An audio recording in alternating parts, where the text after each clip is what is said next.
Good afternoon, everyone. Good afternoon, everyone. Please sit down so that we can get going. Hope you enjoyed your lunch.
Hello all again. May I ask you please to sit down so we can get going? Since we had extra time for lunch, we'd like to start punctually if we can.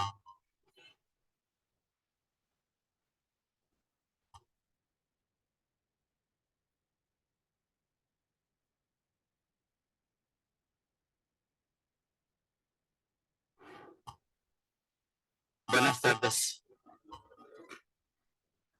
Can you please take your seat? Thanks. Good afternoon. What a privilege and what a pleasure to be able to open the first meeting of the Global Biodiversity Framework Fund. In my 3 years as a CEO of the GEF, I consider to be this one of our proudest and most significant moments. And there is no doubt that arriving to this moment has only been possible through the dedication and commitment of every single person here in this room. I welcome you all to this meeting.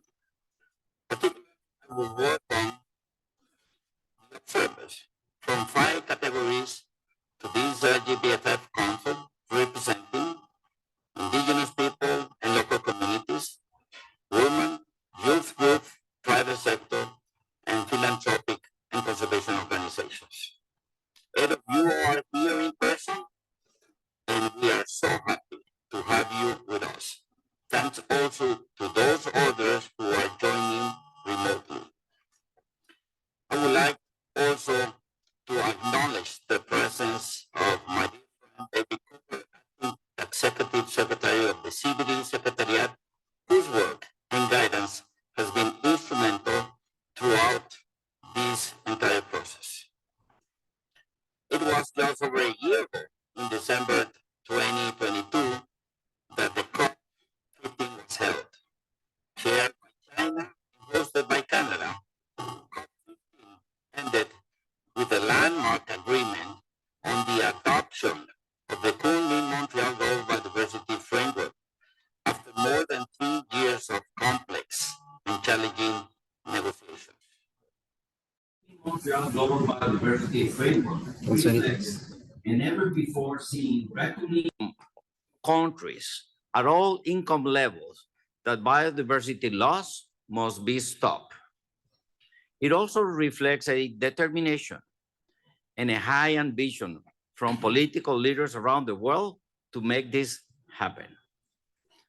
At COP15, the parties request the GEF to establish a global biodiversity framework fund to be dedicated exclusively to supporting the implementation of the Kunming-Montreal Global Biodiversity Framework goals and targets and as a complement to what the GEF has already been programming in alignment with this framework.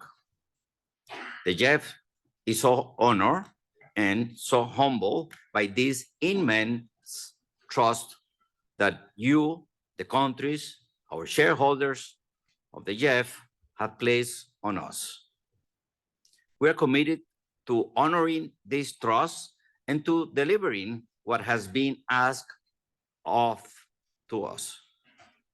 Since COP15, the GEF has been working around the clock, 24/7, in putting together the documents on governance and programming, and on the 4 documents that will be presented through this council today and tomorrow.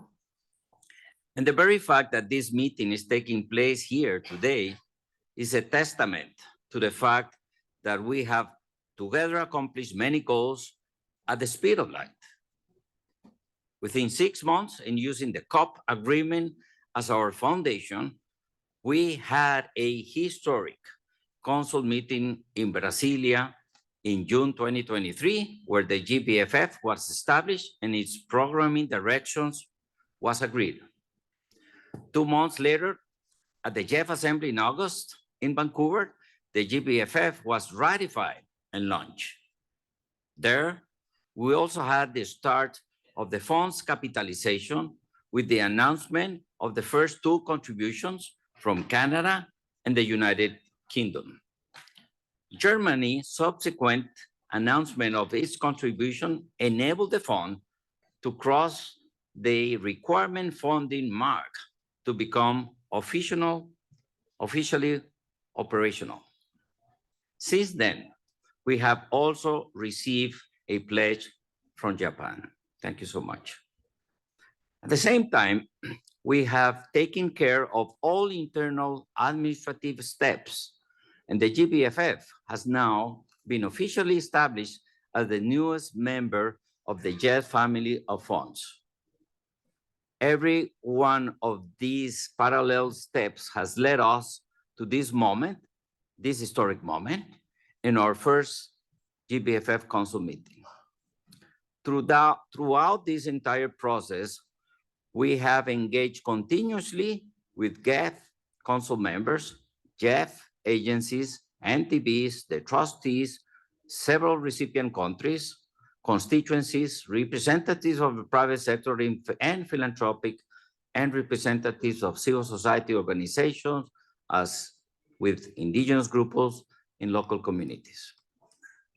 I would like to express my heartfelt thanks to all of you for your constructive and productive engagement that have enabled us to reach this advancement point in record time. I would like to acknowledge and deeply thank Canada, the UK, Germany, and Japan for their pledges. We look forward to the continuation of this capitalization process. There are not pledges to the GEF or the GBFF. These are pledges to the future of this planet, to the future of our children, and to the future of our grandchildren. We are in your hands. I will repeat it. We are in your hands. For the next 1.5 days, we will be discussing how GBFF resources will be allocated, how projects will be designed and approved, a budget plan, and plans for the different groups that will support the fund's governance. All of these documents use the COP15 decisions and the decisions of the June Council meeting as the basis of agreement on each of these topics and builds upon those strong foundations. Throughout all of these engagement, I have been energized and motivated by the positive and constructive nature of your inputs. It is clear that our collective commitment and dedication to the global environment is at the heart of these discussions. And I know that the same positive spirit and determination that has brought us all to this momentous point will continue to guide us forward. Finally, let me add that in honor of the Lunar New Year, which starts tomorrow, may you heard of the dragon be full of happiness and health. Thank you so much. I would like also to welcome my co-chair, who has been supporting us in the other GEF Council matters. I welcome you, Dauda, again as our co-chair. And before we enter into matters, I have the honor to invite Mr. David Cooper, Acting Executive Secretary of the Convention on Biological Diversity, to address the Council. David, the floor is yours. Thank you very much, Carlos Manuel. Thank you to our co-chair also. This is indeed an important moment as we begin this first ever meeting of the GBF Fund Council. And it's a privilege to join you and to have the opportunity to talk to you. As Carlos Manuel has just highlighted, the Global Biodiversity Framework provides an incredibly ambitious plan for life on Earth, for us to protect and restore nature, for us to continue to benefit from nature, to share the benefits fairly, to invest and collaborate in nature. It has these 23 ambitious targets for 2030 to be achieved by 2030. So that means the actions have to be underway now. I very much appreciate that we're here at this moment. We know that at COP15 in Montreal, the question of resource mobilization generally and the question of funds particularly was a very difficult topic.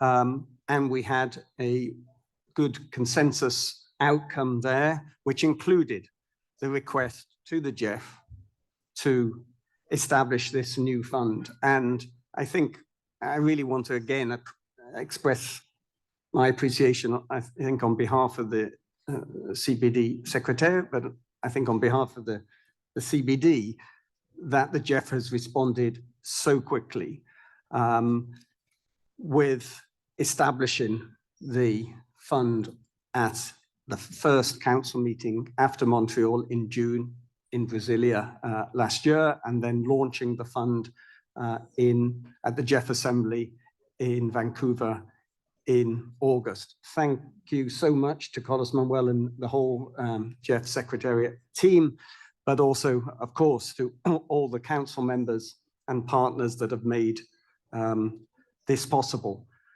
Let me also add my thanks to Canada, not only for hosting the assembly, but for then making the first and the most significant contribution so far, joined by an initial contribution from the UK, and then with a further boost in New York on the margins of the General Assembly through the contribution by Germany, and then of course Japan in Dubai. And we hope that we will soon see some more contributions.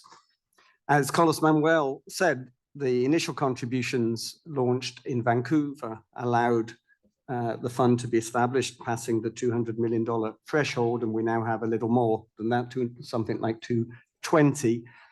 But I guess if we're honest and we look, we need an order of magnitude more in the coming few years over the period of GEF 8, if we're going to meet that COP request of complementing and scaling up finance commensurate with the targets of the GBF. The good news, I think, is there is still time for this. We heard on Monday, as I mentioned yesterday, and we welcome very much this approval by the GEF Trust Fund Council of this second largest ever work program, including a very high allocation to biodiversity, coming on the tails of the largest ever agreed by the June Council. So at these first two of the 7 council meetings, I suppose we can expect in this quadrennium, we've seen resources for biodiversity committed that already exceed what was committed in GEF 7 and amount to some 2/3 of what is allocated. And this is great because we need this front loading. We need this support for actions on the ground right away if we're going to have any chance of achieving those ambitious targets by 2030. So we really very much appreciate that. But of course, the GBF fund will itself become even more significant as we go forward if we're going to be able to sustain, as we must, that level of support for biodiversity, for the implementation of the global biodiversity framework. The establishment of this new fund, yes, it's a mechanism for scaling up funding, but it also, as mentioned, for complementing funding. And I think we can also be very pleased with some of the specific design features that were agreed in Brasilia. The target that at least 20% of the funds would be used to support indigenous peoples and local communities for their activities is, I think, a really important step forward. And I'd like to also join Carlos Manuel in welcoming here also the observers from the indigenous peoples and local communities, as well as from women and youth. Your voices and your contributions to this process are going to be very important to ensure not only that we meet that 20% and find the best ways of meeting that 20% allocation for support for indigenous peoples and local communities, but that we can also make sure that the implementation is gender responsive, addresses the calls for intergenerational equity and other calls embedded in the global biodiversity framework itself. It was also, I think, very significant that in Brasilia you agreed on a specific target for funding to be directed through the international financial institutions, the multilateral development banks. And we look forward to seeing how this can be operationalized so that more funding can be leveraged through these institutions, and perhaps even more importantly, that these GEF resources are used to mainstream biodiversity across national development in line with Target 14 of the framework and the whole of government, whole of society approach. Let us, in fact, use this fund to incubate such new ideas that can be built upon going forward as we have further discussions under the Convention on Biological Diversity, including through the Advisory Committee on Resource Mobilization. It's good to see the co-chair, Patrick Luna here, and also through the GEF itself as you approach the GEF 9 replenishment in the future. But now, of course, the immediate task here is to move from these agreements to action, to agree the rules of this new work program, the resource allocation framework, the budget, the documents that Carlos Manuel has already mentioned, to agree the terms of reference for the advisory committee and the auxiliary body. As we've heard from the CEO, the GEF Secretariat have done their work. Now, I'm confident that this council, the first meeting of the Global Biodiversity Framework Fund Council, you will do your work too, and that will help, I think, to give confidence to all of those who face the challenge of implementing the goals and targets of the Global Biodiversity Framework. So once again, thank you for this opportunity. Good luck for your work over the next day and a half. We look forward to celebrating a successful first meeting of this council. Thank you so much. And thanks to you, David. And with this, I will move on into our first agenda item. For that, I will ask to my co-chair to lead on this agenda item. The floor is yours, Dauda. Yeah, thank you very much, Chair, and welcome back to this important session. So, as you council members, as you may recall that a provisional agenda for consideration was circulated to all council members as in document GEF/GBFF 01/01. So I will ask the council members if there are some items that need to be included. Can you come up with those things?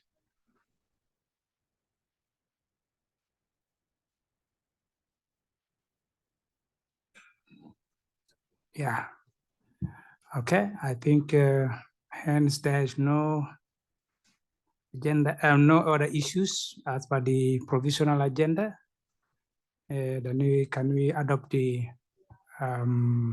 agenda going forward?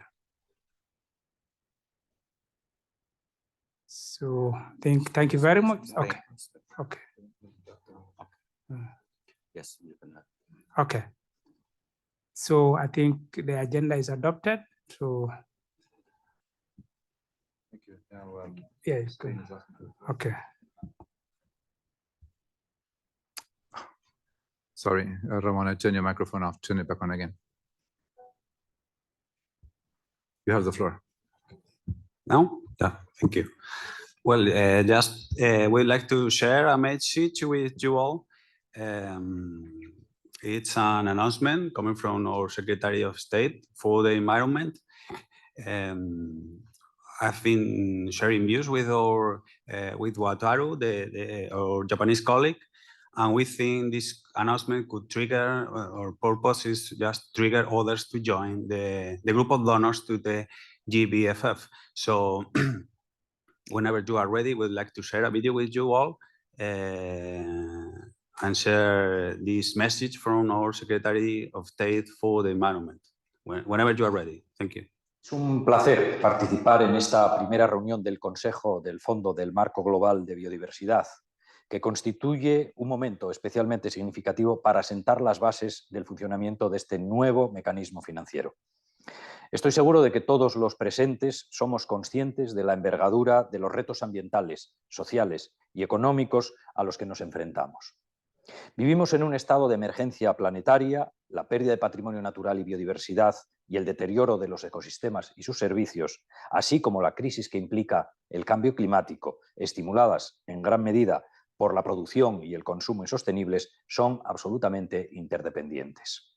En este contexto, la COP15 del Convenio sobre la Diversidad Biológica, con la adopción del Marco Global de Biodiversidad, supuso un hito importante, pues identifica una serie de objetivos que conjuntamente hemos de alcanzar en 2030 para cambiar las tendencias globales de pérdida de biodiversidad.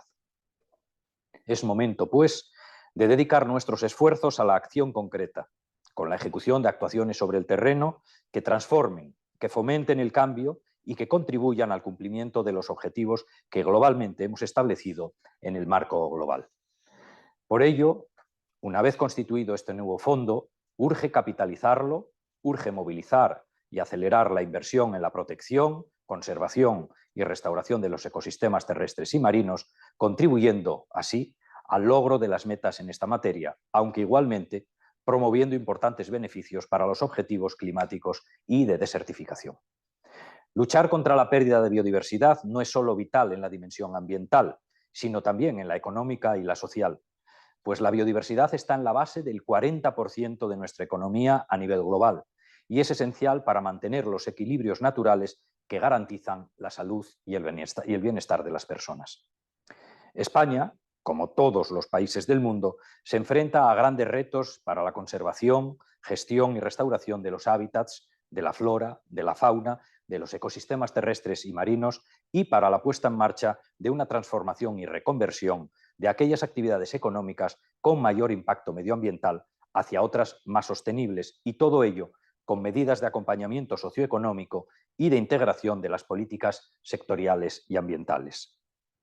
Sin duda, este impulso requiere de acciones concretas, con solidez científica, para proteger, gestionar de manera sostenible y restaurar la naturaleza y la biodiversidad, que además pueden desempeñar también un papel crucial a la hora de abordar otros desafíos sociales como la mitigación y la adaptación. Así, España reitera su firme apoyo con las políticas medioambientales y desea, además, proporcionar una respuesta sólida en su compromiso con el incremento de financiación internacional para la conservación de la biodiversidad. En consecuencia, me complace comunicarles que el Ministerio para la Transición Ecológica y el Reto Demográfico del Gobierno de España ha formalizado una aportación por importe de 10 millones de euros a este nuevo fondo del Marco Global de Biodiversidad. Confío en que esta aportación, junto con otros contribuyentes ya disponibles en el fondo, se empleen cuanto antes con agilidad y en la puesta en marcha de proyectos y actuaciones que logren una repercusión constatable en la mejora de la biodiversidad, que no es más que nuestro propio sustento de vida.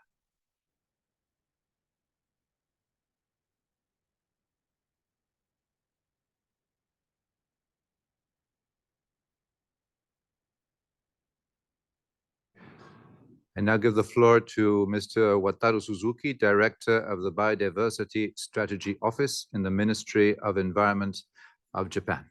You have the floor. Thank you very much, William. And I'd like to first express my sincere appreciation and congratulations to Ramon for the government of Spain for for the contribution to GBF fund. My name is Wataru Suzuki, and on behalf of government of Japan, I'd like to make announcement on the occasion of the first GBF Fund Council. As Carlos Manuel and David kindly mentioned, already Japan made a pledge of 650 million Japanese yen to the GBF Fund at the UNFCCC COP28 in Dubai last December, as part of Japan's cooperation package for global actions to address the triple environmental crises. Our contribution to the GBF Fund is the primary pillar of the cooperation package to halt and reverse biodiversity loss, aiming at the swift and full implementation of the Kunming-Montreal Global Biodiversity Framework. The adoption of the decision on the GBF at CBD COP15 was a historic achievement, and the CBD COP has requested the GEF to host the financial mechanism to meet their needs in order to implement the ambitious global framework. We are here to discuss and decide how the fund should be operationalized to deliver and meet such expectations. While Japan believes that the GBF fund itself plays a significant role in terms of closing the capacity gaps at national, regional, and global level for the implementation of the GBF, we also see that it is a window of opportunity for the GEF community to think out of the box and make further innovation to the future operation of the facility.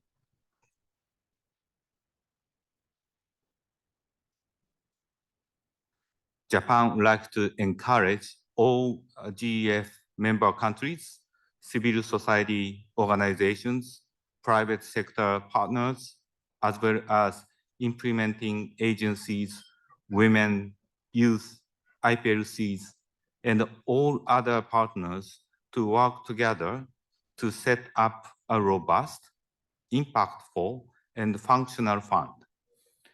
I would also like to express my sincere gratitude to the GEF CEO, Carlos Manuel, and his team to have crystallized the ideas of the GBF fund for the consideration of the Council, as well as to Japanese taxpayers for enabling us to join forces for our shared and sustainable future.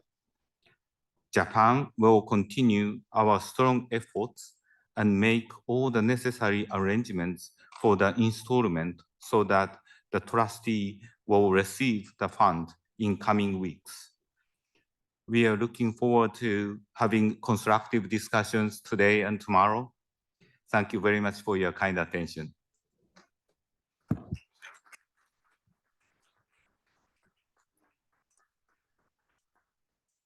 Thank you to Spain and Japan, and thanks to council members for the approval of the agenda, for the adoption of the agenda.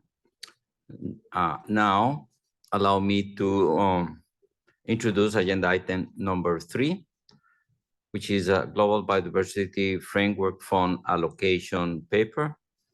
I would like to invite my colleague, Georgis Sapihankas, to introduce the document GEF/GBFF 01/03/Rev 02. Georgis, the floor is yours.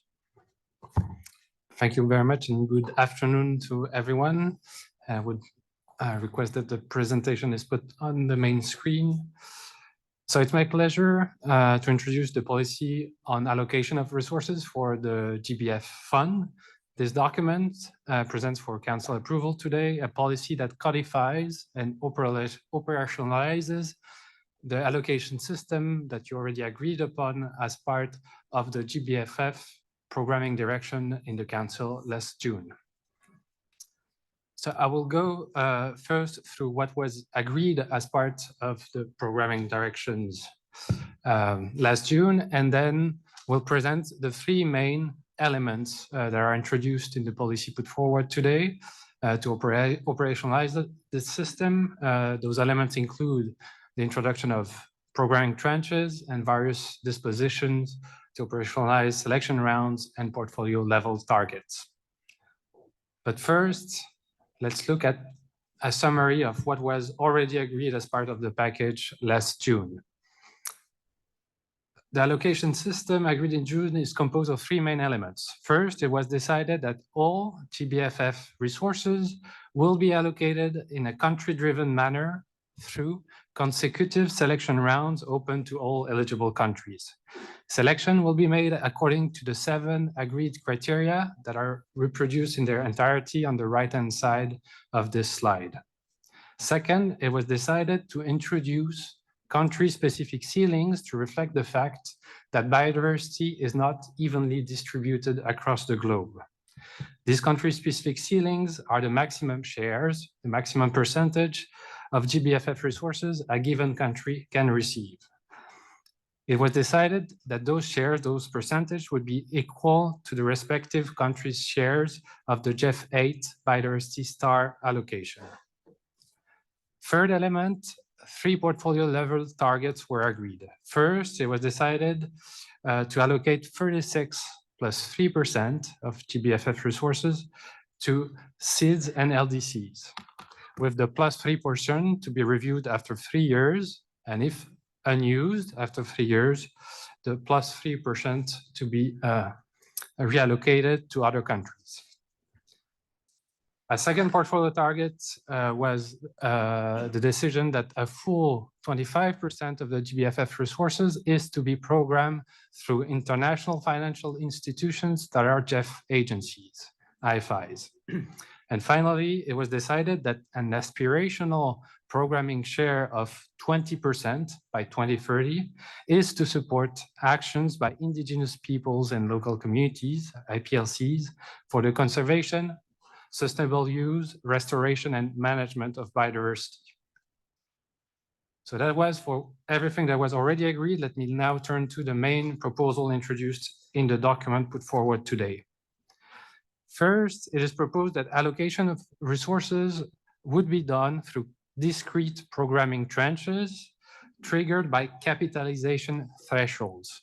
This proposal is meant to improve predictability for recipient countries while accommodating the fact that financial contributions to the GBFF will be made on a rolling basis.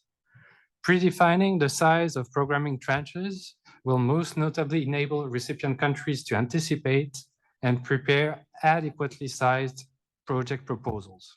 In concrete terms, we propose to open 250 million for programming every time an additional 250 million has been contributed to the fund. In addition, to ensure the timely approval of the first GBFF project, it is proposed to open a first programming tranche upon approval of the allocation policy. If there is, for example, $200 million in the GBFF trust fund at the time of policy approval, the Secretariat would invite a first wave of project submission to program those 200 million. Then, once an additional 250 million has been contributed to the fund, a second tranche would be open to program the additional 250 million plus any unused resources from the previous tranche. And then later on, when an additional 250 million is contributed, we would open again a new tranche to program those 250 million plus unused resources and so on. Opening a programming tranche would involve the publication by the Secretariat of the maximum total dollar value of new funding requests eligible countries can submit during the programming tranche. So all countries will know what they can submit at the beginning of the tranche. Programming tranches would also involve carrying out one or multiple selection rounds up until all the resources in the programming tranche are exhausted, or up until a new capitalization threshold is reached and a new programming tranche is open. The second element introduced in the policy is the idea to operationalize selection rounds at the project preparation grant request stage. On the top of the slide, you have a visual representation of the project cycle that will be presented tomorrow. And what I'm presenting today is only referring to the green box, the PPG request box that I will detail now. What we propose to operationalize the selection rounds that were already agreed as part of the programming direction is that every selection round would involve the opening of a submission window by the Secretariat, then the submission by agencies, by GEF agencies on behalf of countries of PPG requests with full project cost consistent with country-specific ceilings, then the review by the Secretariat according to the agreed selection criteria, and finally, based on the review, resource availability and the portfolio level targets that were agreed, the CEO would approve all or a subset of the submitted PPG requests. Resources for the full project value, that is the project preparation grant, the project financing, and the associated agency fees, would be set aside upon the approval of the PPG request. This is to ensure that resources will be available to fund all projects when they come back at the second step as fully developed projects and are included in work programs for council approval. Then final set of elements introduced in the policies. Those are elements to operationalize the three portfolio level targets that were agreed. First, all three targets would be monitored and reported on at each work program. Then specifically for the first target, we propose to ring fence for SIDS and LDCs the agreed 36 plus 3% of the resources available for programming since inception of the fund. Ring fencing would be implemented on a rolling basis at the stage of each and every PPG request approval. In concrete terms, only PPG requests that are consistent with the possibility for SIDS and LDCs to program a full 36 plus 3% over the first years would be approved during that period. As agreed in June, the resources actually programmed by SIDS and LDCs will be reviewed 3 years after ratification. The plus 3%, if unused, is then reprogrammed to other countries, while the 36% portion would continue to be ring-fenced for SIDS and LDCs. On the second target, dedicated to international financial institutions, the Secretariat will take the share of programming for IFIs that are GEF agencies into account when selecting PPG requests in the selection rounds. 2 years after ratification, as agreed, Council will review the distribution of GBFF resources by agencies. The Council may, at that time, discuss new measures as needed to promote the achievement of that target. For the third and final target, all PPG requests would be reviewed according to the agreed selection criterion, engagement with, and support to IPLCs. In addition, we propose to require every PPG request to provide the amount of financial resource the project plans to dedicate to support actions by IPLCs.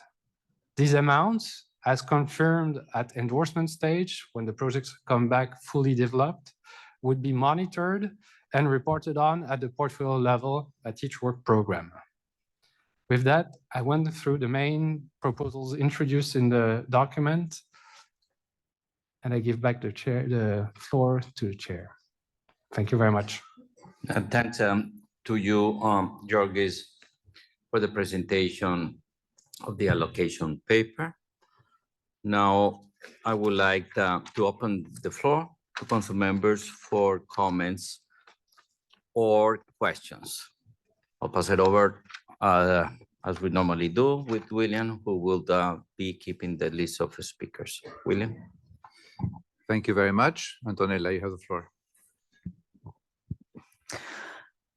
Muchas gracias, William. Es una pregunta simplemente que quiero hacer, pero primero me gustaría agradecer tanto a Japón como a España por sus anuncios de contribución. Creo que son una muy buena señal y muchas gracias por compartirlos con nosotros, en este consejo.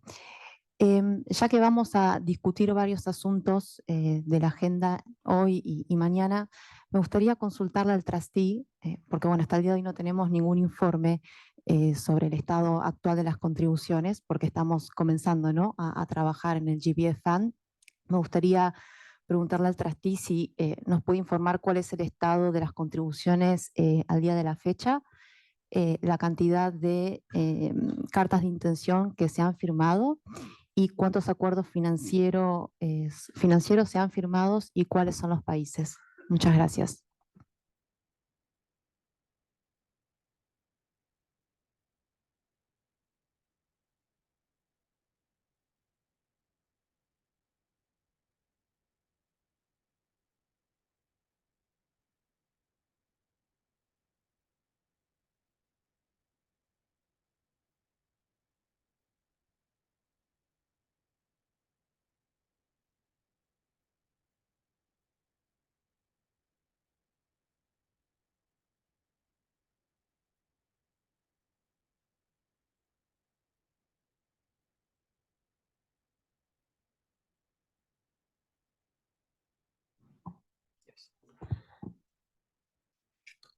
Thank you, Chair, for the opportunity. Hello, everyone, and thanks for the questions. Firstly, before we start this, I just wanted to appreciate our donors to GBFF as of date. I know this is something which we usually provide this as a trustee report to the council.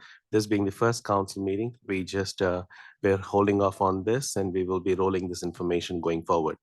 So what we have in front of us is contributions pledged to date, and thanks to these 5 donors and also the additional pledges we've received from announced by Spain and Japan today.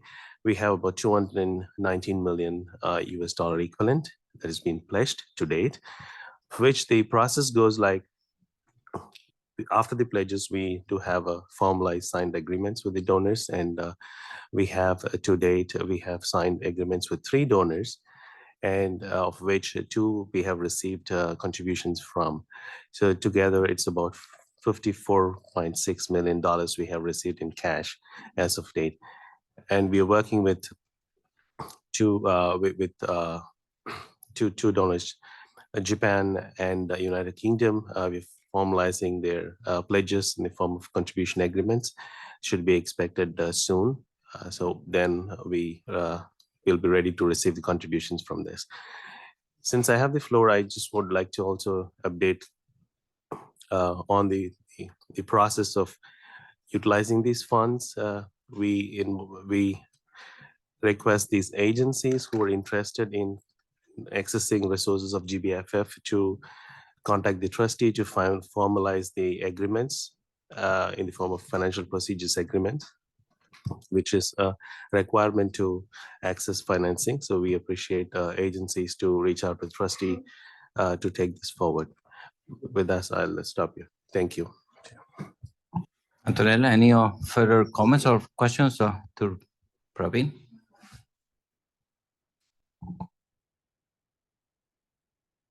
Thank you so much to both. Thanks, William, for your chair.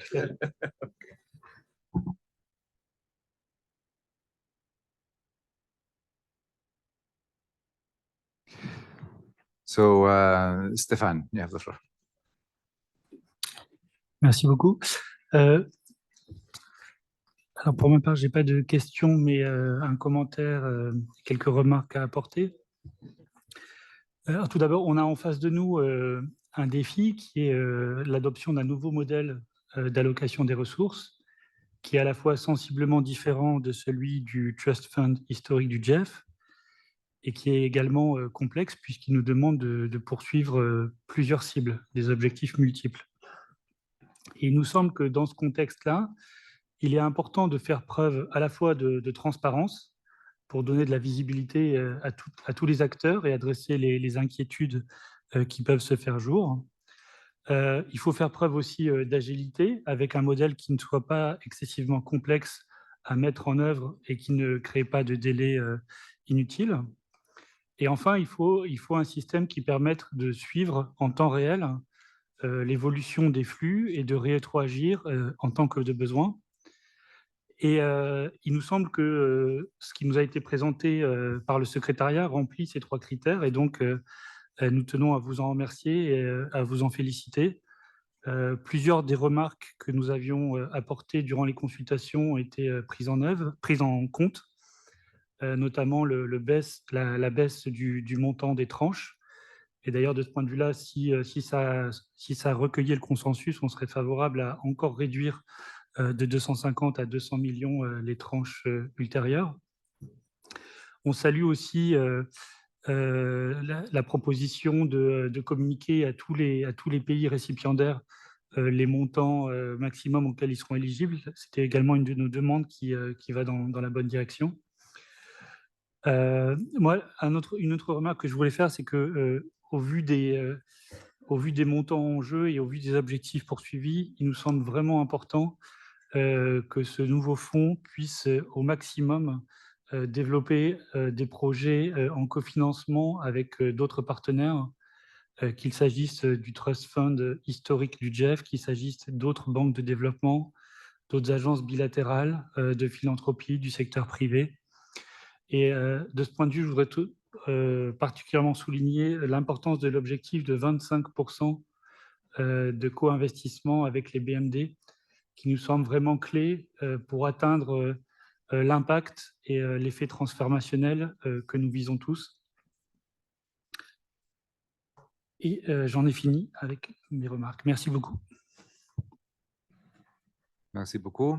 Anil, you have the floor. First of all, thanks to Spain and Japan for their contributions, and congratulations to all my members here for the first successful council meeting. I just have a suggestion here to the CEO is that I think it's time you all also send out a formal request, since the first meeting is, we are having the first meeting to all the countries represented here for contributions, because that will be the trigger for initiating for them to get into their respective finance ministry and their budgets to have this allocation, because on their own it cannot be initiated. So that's part one I have. And the second thing, I agree with Stefan that I think the threshold should be slightly lowered, so that as we move forward, once the contributions increase on a regular basis, then we can increase the threshold for the fresh set of projects. I stop there. Thank you. Thank you very much. Abby, you have the floor.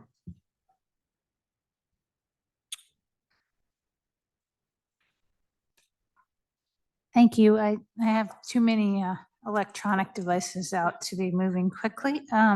Like others, I would like to start off by thanking Spain and Japan for their pledges. That's very welcome news.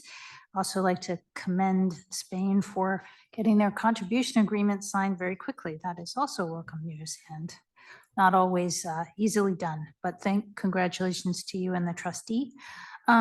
With respect to the allocation framework, we are comfortable with the approach outlined in the paper. We have one suggestion, which is with respect to the criteria for a new programming tranche, noting Francis just suggested a slightly different level. The other suggestion that we had that we put to the council for consideration is, rather than just having a dollar amount as the threshold for a programming tranche, whether it would make sense to have a time trigger. So it would be something along the lines of a new tranche could open every time an additional 250 million has been contributed, or when, for example, two years have passed since the last tranche opened. I am not an expert on GEF programming, so I don't, I'm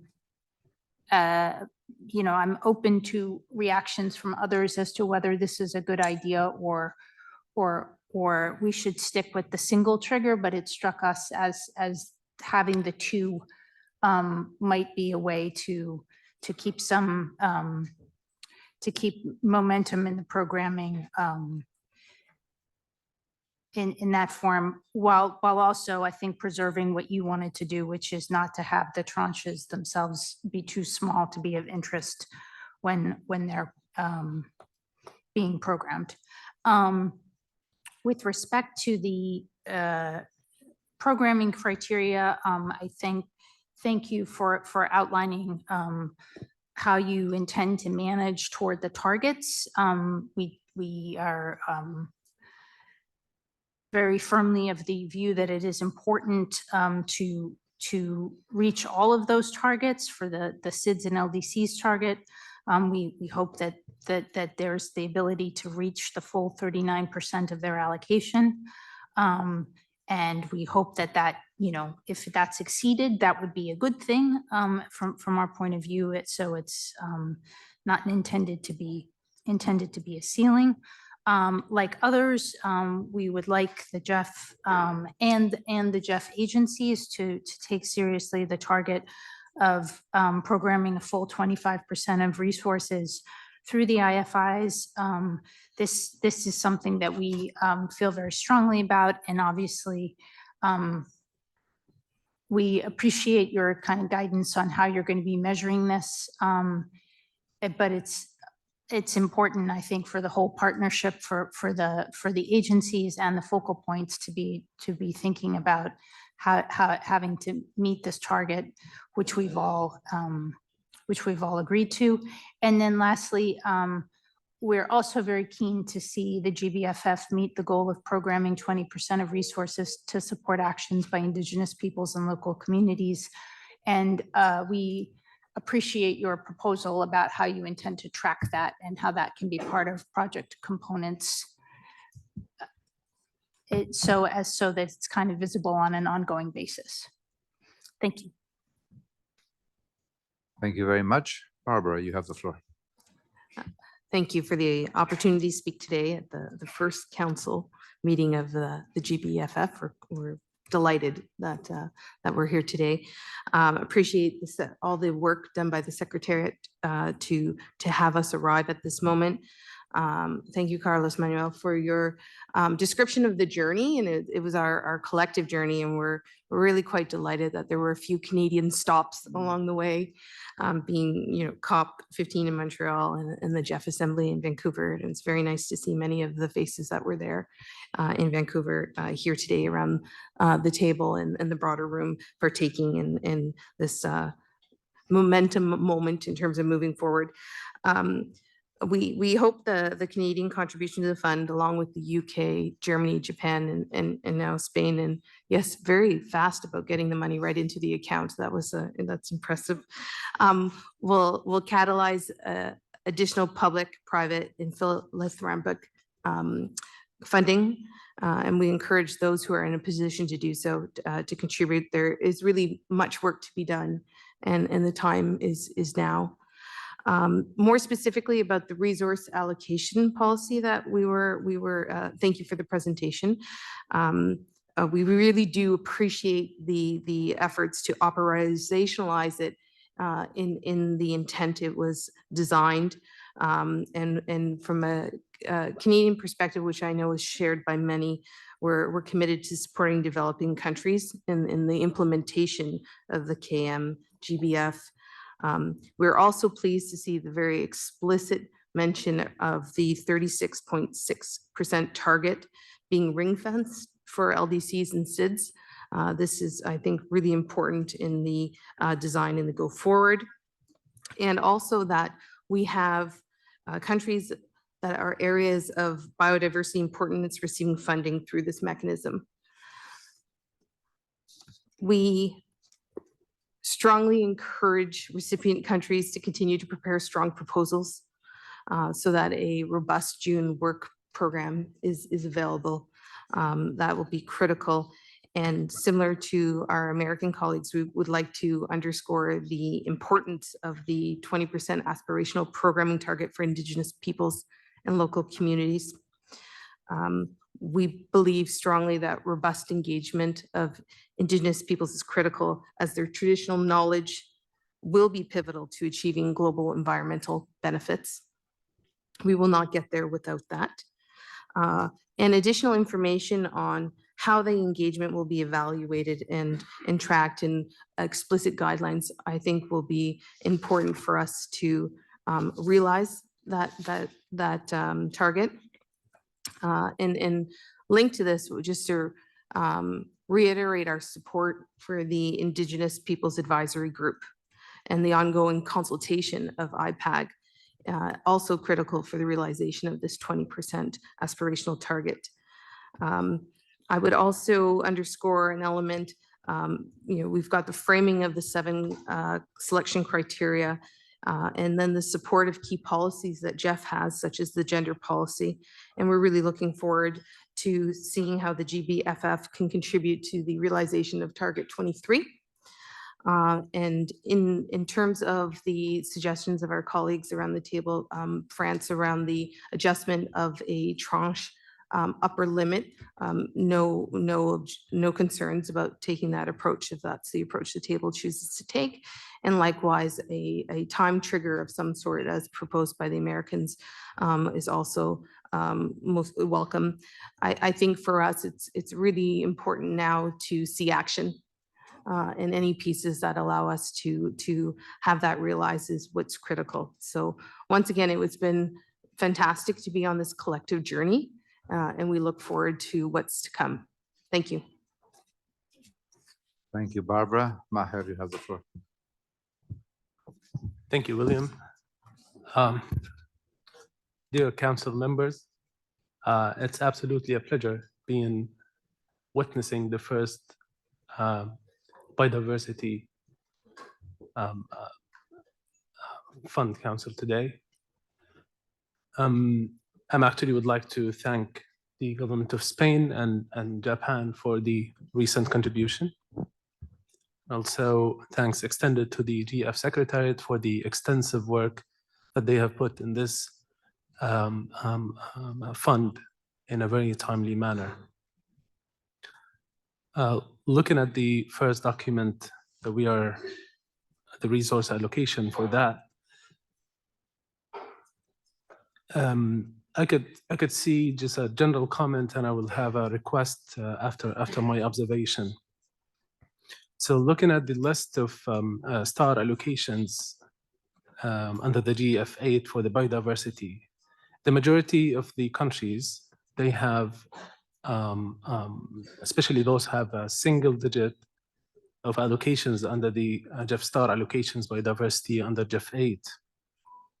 And applying the math and formula for the ceilings that has been set for the countries for applying for the GBFF fund, I found out that the majority of the countries, especially those have a single digit, they will barely reach a ceiling of less than a $1 million allocation for at least the first tranche, which makes it even hard to find any implementing agency to implement or to join forces with these implementing agencies to submit a project for the council.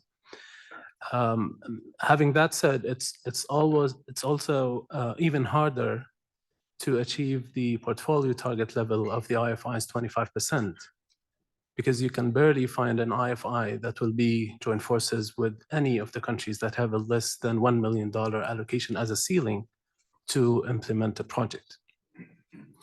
I have a proposal in here for this achieving the general target for each tranche, which is make no ceilings for the countries that will be approaching or submitting an application through an IFI, where we may probably make it less challenges to achieving the 25%.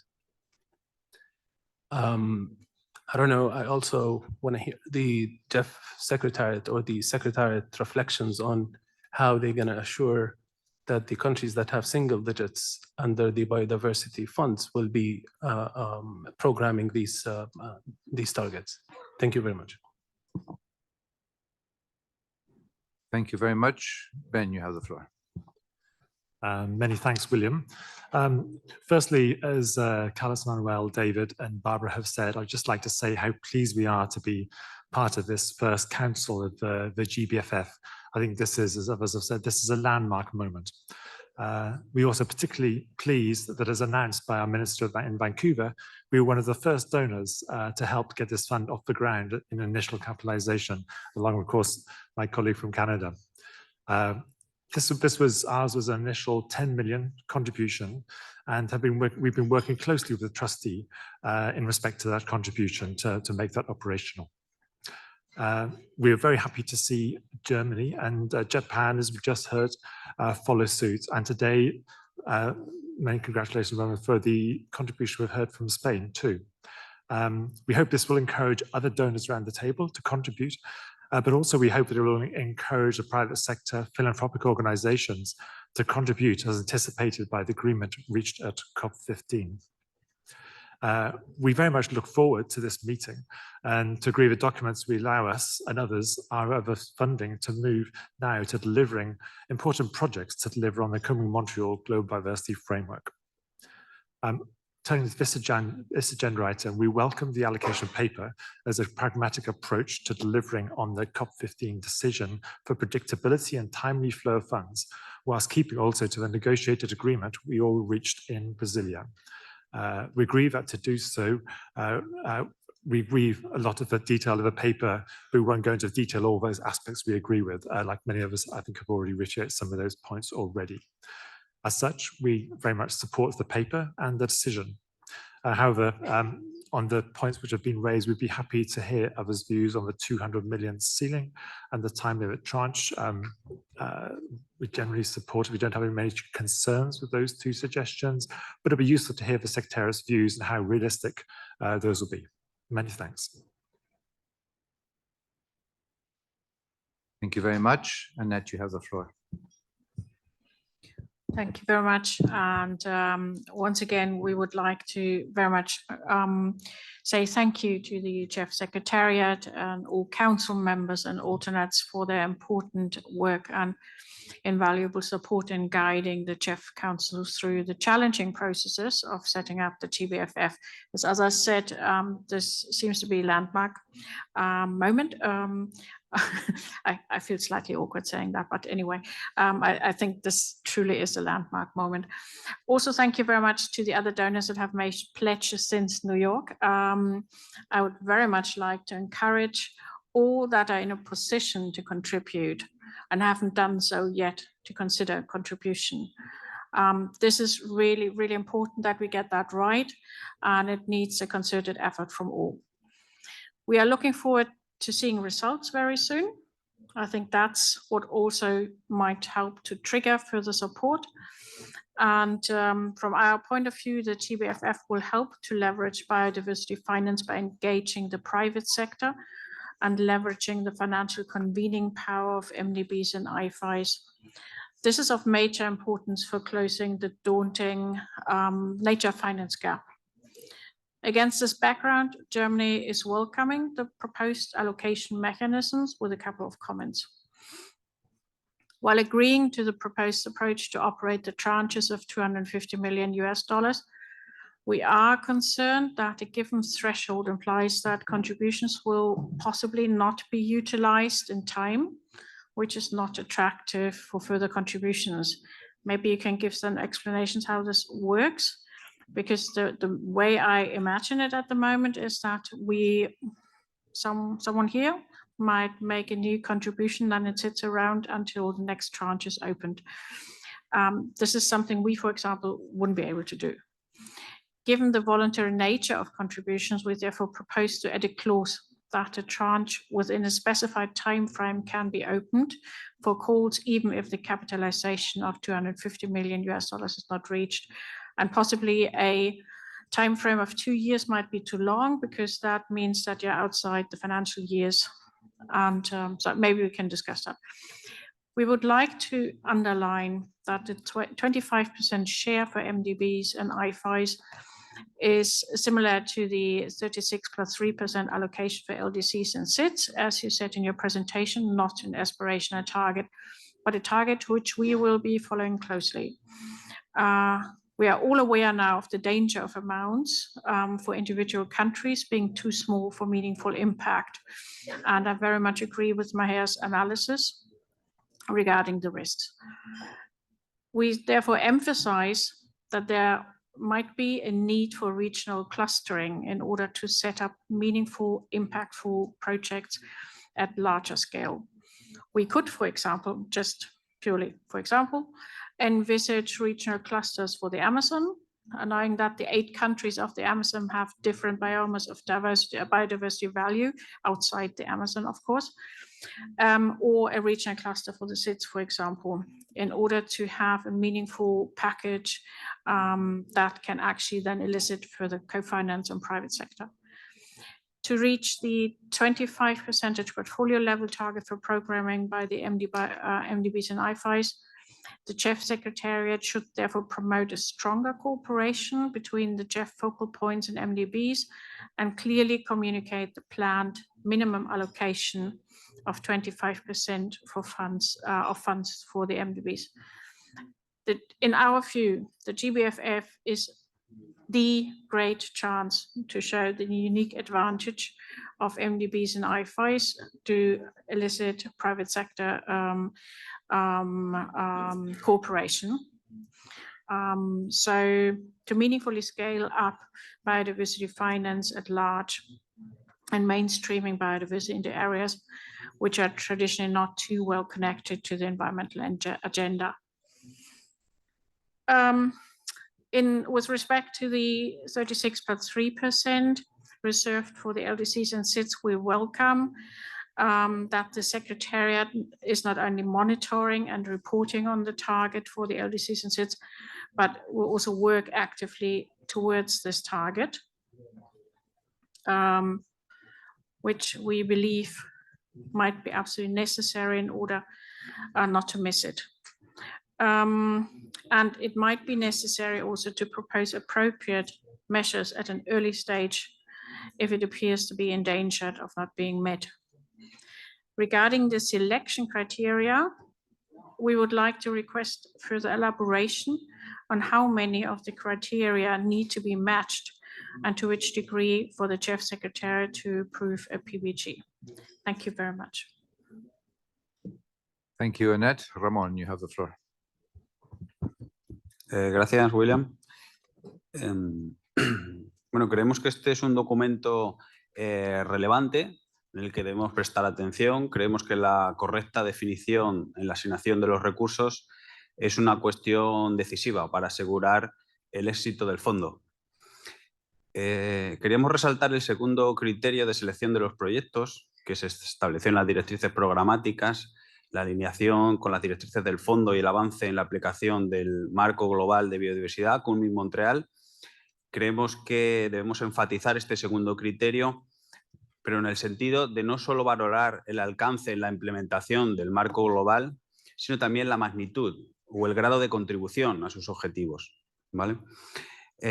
Como comentaba Annette, completamente de acuerdo en que esa programación de un 25% de los recursos a través de instituciones financieras internacionales, bancos multilaterales de desarrollo, bancos regionales, fue una de las decisiones más importantes durante las discusiones del año pasado, cuando establecimos las directrices programáticas. Hemos enfatizado varias veces el papel, el rol que se le pide a estas instituciones y la labor que deben desempeñar en la agenda medioambiental. Por eso creemos que debemos asegurar la consecución de este objetivo del 25% de esos recursos. Sabemos que no es fácil justificarlo, pero nos parece, como está el documento, poco robusta la forma en que vamos a garantizar esos recursos que se programen efectivamente a través de estas instituciones. Quizá habría que trabajar un poco en ello. Y finalmente, bueno, igual a la vista de ese límite inicial para poner en marcha el fondo, que se había fijado en unos 200 millones para este primer tramo, nos preguntamos si no sería preferible fijar esos tramos de capitalización en ese límite, en lugar de los 250, a fin de acelerar la puesta en marcha de la financiación en cuanto esté disponible. También, como hemos hablado con la Secretaría, se podría establecer un límite temporal para ese tramo. Pero la idea que quería transmitir, que lo ha comentado Annette también, es necesitamos poner en cuanto antes en marcha operaciones, hacer operativo este fondo y poder aportar resultados en la próxima COP16 del Convenio de Diversidad Biológica en Colombia. Gracias. Muchas gracias, Ramón. Wei Feng, you have the floor. Thank you, William. And also, we welcome the first council meeting of GBFF, and also thank the Spain, Japan for the pledges. Believe that early operationalization of GBFF is critical to promote effective implementation of Kunming-Montreal framework. With regard to the policy on resource allocation, we appreciate the efforts of the GEF Secretariat, and we can broadly support that. And also like to echo other council members to stress the importance to stick to the principles we have agreed last June in Brazil to operationalize the GBFF. Finally, and I would like to echo France to encourage more co-financing with other institutions, and also welcome the proposal from US and Germany with regard to set up a frequency or time trigger for future COP4 proposals to increase the predictability of future operation. Thank you. Thank you very much. Richard, you have the floor. Thank you, William. I'd like to echo the views of what's already been expressed by others of gratitude to Spain and Japan for their announcements today. Secondly, I'd like to just reflect on, even though it seems a lot longer, but it's only 14 months since the COP15 made the decision about creation of the fund. I think it's somewhat anticlimactic, but a momentous moment that we're having this first meeting in such a short period. And I think that sort of reflects the collaboration and hard work of everyone in this room and beyond to make that happen. And I think it's important to maintain that momentum. We want to really see projects on the ground and results, good results, and that's going to bring in more money in the future. And that's what we really need to see, as well as the contribution to address the critical needs of the framework, to address the financing gap and address what we're all here to do, which is addressing the problem of biodiversity loss globally. Like others, we support the notion of reconsidering the tranche trigger of 250 million. Welcome the views of the Secretariat in relation to that. But the initial reaction is that maybe a 200 million trigger and a time-bound limit. 2 years does feel like a very long time to me from a donor perspective if you're contributing, and it may be anything up to 2 years before that money starts being utilised. It could act as a disincentive for further contributions. So I think a lesser period might be more enticing to bring more money into the fund. But I think that's a useful discussion to have. Like others, I think it's really important that we meet and beat the targets, particularly for the MBBs and IPLCs. That's going to be part of the success of this fund if we do that. MBB target in particular is that we need to be able to demonstrate the fund is not only getting money from the traditional donor community, but we're catalysing significant private sector funding. So it's a really important part of what we are here to discuss and what we need to achieve. Because as was discussed at the COP15, traditional donor funding alone is not going to go anywhere close to achieving the targets under the framework. We're also aware of the risks around the current country allocations. It's hard to avoid that. It's a mathematical outcome based on the amount of money that's available. I think in the interim, what we can do is look at trying to get innovative solutions such as regional clustering. Hopefully over time, that problem will diminish as we get more money into the fund. But I think there's lots of opportunities to discuss what can be done, whether we need to structurally do that in terms of the country allocations or look at regions working together to bring those monies together with support of the Secretariat to achieve that. But I think it's something we need to look at based on the evidence over the coming year and potentially come back to this question about if it's not working, if we need to do something, we need to reconsider that. And lastly, we support the policy as proposed in the document. Thank you. Thank you very much, Richard. Babatram, vous avez la parole. Merci beaucoup, William, de me donner la parole. Je voudrais tout d'abord me réjouir de prendre part à cette première réunion du Conseil du GBF. Et surtout au nom de ma circonscription, remercier le secrétariat du FEM pour tout ce qui a été fait, tous les efforts qui ont été déployés pour diligenter le design de ce fonds. Je crois que le GBF et le fonds sur les pertes et dommages risquent de battre des records en termes de rapidité dans la prise de décision, mais surtout dans le design, pour être opérationnel et accompagner les pays dans le cadre de leur politique. Je crois que les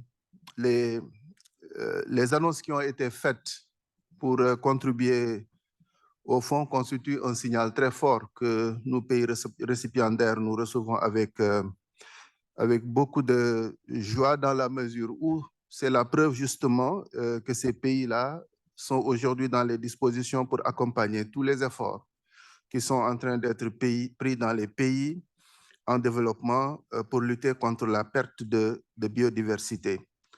Je salue particulièrement la démarche inclusive. Je dois témoigner devant le Conseil que Manuel et son équipe n'hésitaient jamais, n'est-ce pas, à nous interpeller pour que l'on puisse donner notre point de vue sur le design du fonds, parce qu'ils voulaient justement avoir les points de vue de toutes les parties prenantes pour s'assurer que le produit final qui est proposé au pays, en tout cas, rencontre leurs préoccupations et reflète justement leur point de vue. Et je voudrais personnellement remercier Manuel et l'ensemble de son équipe. Alors, je salue également l'attention toute particulière qui est accordée aux pays les moins avancés, mais également aux petits États insulaires et en développement dans le document d'allocation, parce que cela montre encore une fois cette volonté de promouvoir la solidarité internationale en faveur des pays qui sont les plus défavorisés et pourtant qui hébergent, n'est-ce pas, des richesses de biodiversité qui doivent être préservées, non seulement pour ces pays-là, mais également pour la communauté internationale. Parce que cette biodiversité, même si cela territorialement est dans un pays déterminé, c'est un bien qui peut servir à toute la communauté internationale, comme on ne cessera jamais de le dire pour des pays comme les pays du bassin du Congo, mais également les pays de l'Amazonie. Je voudrais également remercier les premiers pays donateurs. Je sais que nous sommes encore très loin du compte pour pouvoir déclencher les procédures de financement, mais comme je l'ai dit tantôt, c'est un signal très, très fort. Ce qui fait que je voudrais en tout cas féliciter les pays qui ont déjà manifesté leur volonté d'accompagner ce fonds et surtout appeler les autres pays en développement qui ne l'ont pas encore fait de se mobiliser pour que le fonds puisse être opérationnel dans les meilleurs délais et permettre justement aux pays récipiendaires de pouvoir mettre en œuvre leur projet de conservation de la biodiversité. Je vous remercie. Merci beaucoup. Yoko, you have the floor. Thank you, William. Since we took the floor earlier, I'll be very brief, but I would like to thank those colleagues who expressed their gratitude to our contribution, and would like to encourage the other donors to do the same. And as well as it is important for the private sectors and other sources to contribute to this fund. So we'd like to discuss this maybe in an agenda for the advisory group tomorrow. As for the threshold of the tranches, I also echo other previous speakers about the maybe decreasing the target of the 150 million, a bit lesser, so we can achieve a faster implementation to maybe 200 million, and also add the time bound, maybe 2 years or less. Thank you. Thank you very much. Emily, you have the floor. Thank you. And first of all, also many thanks to Spain and to Japan for your contributions. This is indeed really good news for the launch of the GBFF Council. Our constituency also welcomes the document, and in general, we are positive about the approach outlined in the policy, including the ring fencing of 36 plus 3% of the resources to LDCs and SIDS, and the non-aspirational target for IFIs.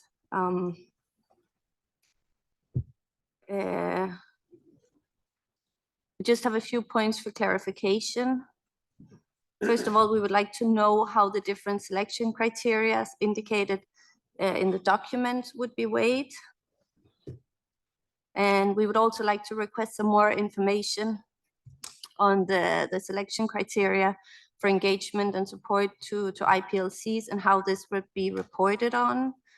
And in terms of the tranches, we would be more inclined to an allocation tranche of 200 million or a time trigger of 2 years since the last allocation tranche, or whichever comes first.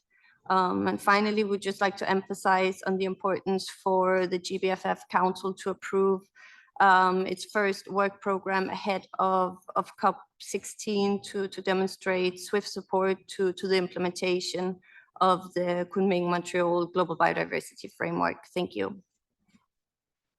Thank you very much. And since we've had a number of comments, I'd like to give the floor to Claude to answer, and then we'll continue with the list of speakers. Thank you. Thank you very much. Thank you, William. Thank you, Chair. I've tried to kind of group the different comments under 5 or 6 issues that I'd like to talk about. But first of all, thank you very much for what I think is general support to the policy. As you can imagine, when we put pen to paper on what had been agreed upon in June is when we started to look at different options. We did look at many different options over the course of the fall, worked with different agencies and countries and consultations with Council. And what has been proposed, although it could seem complex still, is the simpler of all of the different options that we presented. We have been, I think, more successful in the past couple of weeks in explaining this, because we have become better at explaining this, and we have had a couple of sessions this week to expose this to Council members, and there's been a tremendous amount of interest. If we start, like Jurgis did in the presentation, with what was agreed upon in June, there are certain facts that there are certain consequences of that lead to some of the questions that we've heard. We have the use of the GEF biodiversity, GEF 8 biodiversity allocation as a starting point. Now, that's public data. You can look at that. And once you look at that, obviously you see that it is a skewed distribution. If you graph that by country, you have a group of countries with larger allocations, therefore larger shares, and you have a large group of countries that have less biodiversity shares. There's no way around that. That's been agreed upon, and that drives a lot of the allocation model that we presented. Important to note is that there is a floor built into that because the GEF 8 star allocations built in a floor for SIDS and LDCs. So that's carried into the GBFF, something that we didn't mention necessarily, but I wanted to make sure that Council understood that. So there's already a floor for SIDS and LDC in the proportion. Now, once you transform proportions into actual numbers, there's one determinant of what those numbers are. It's what you're multiplying those proportions by. Hence the tranche number, which will be the only factor that will determine whether allocations are small, medium, or large for everybody. And so the only way, because I'm saying this because I'm hearing the allocations are small, the trigger is too big, et cetera. But trying to reconcile this, I think, is a little difficult if we try and get everything together in a new proposal or in a changed proposal. But I think there are some tweaks that we can do.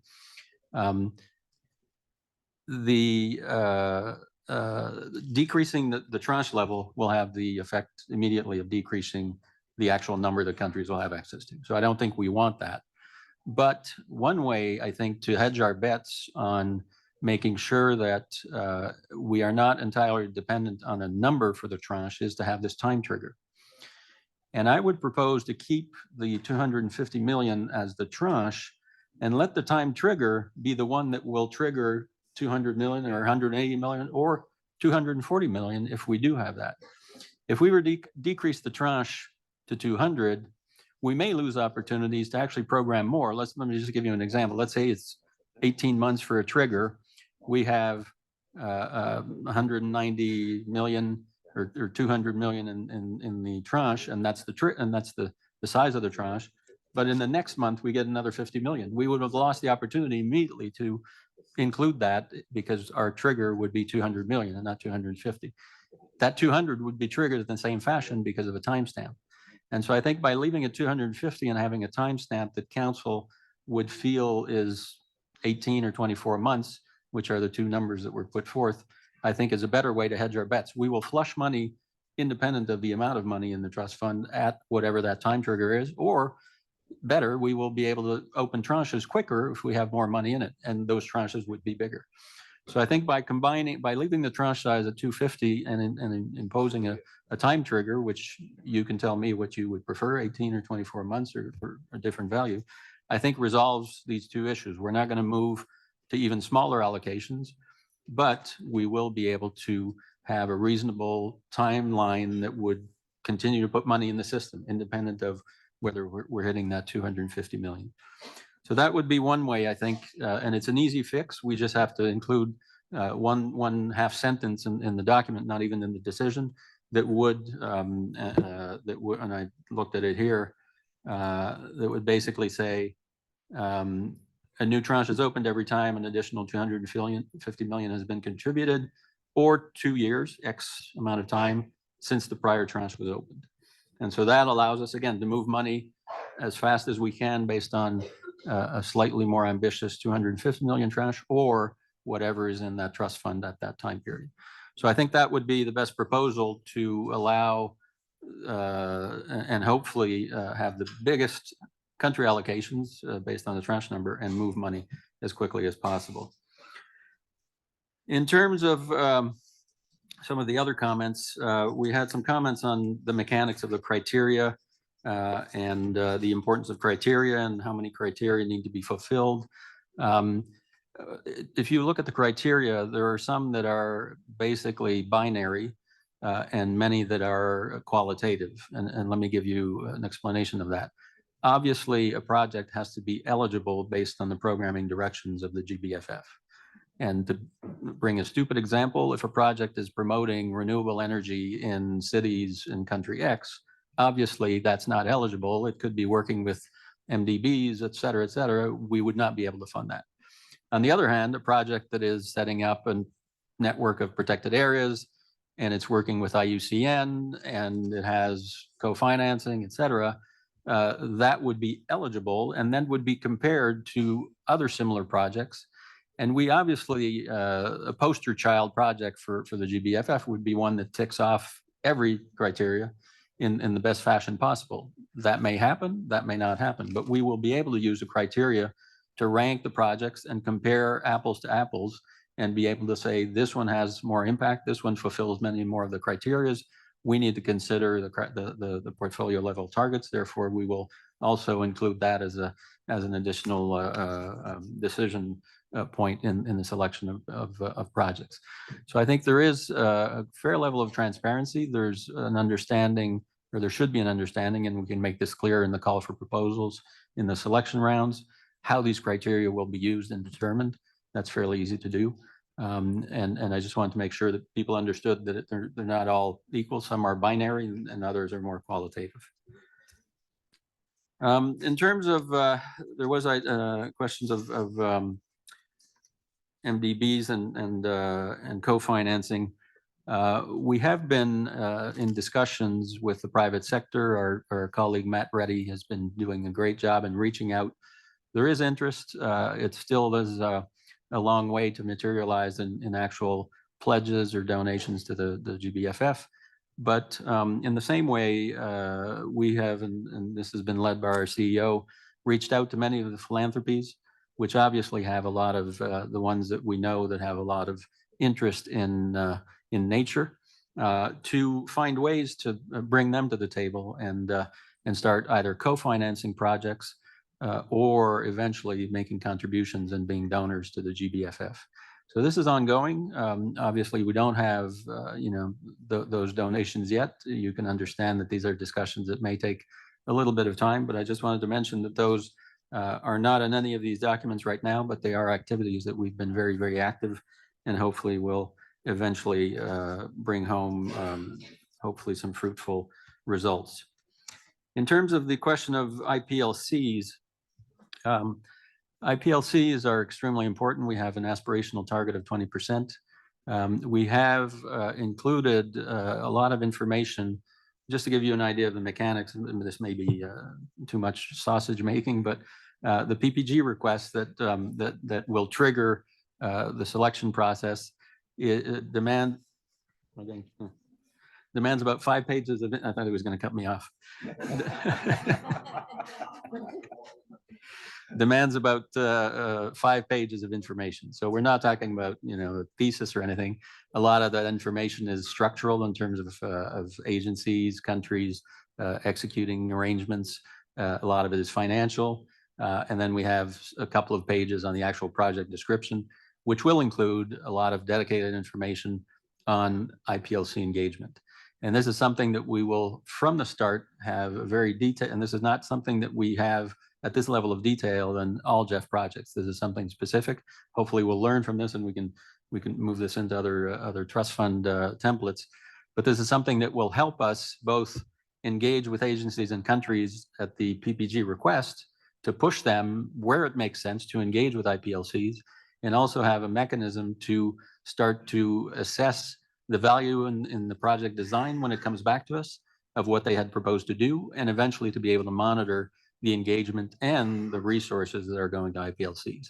So this is something that we put a lot of thought into, and I'm excited because for the first time we will have a much better system to actually track and report back to council on this aspirational target, which I think is very, very important for GBFF for achieving some of these goals, namely 30 by 30.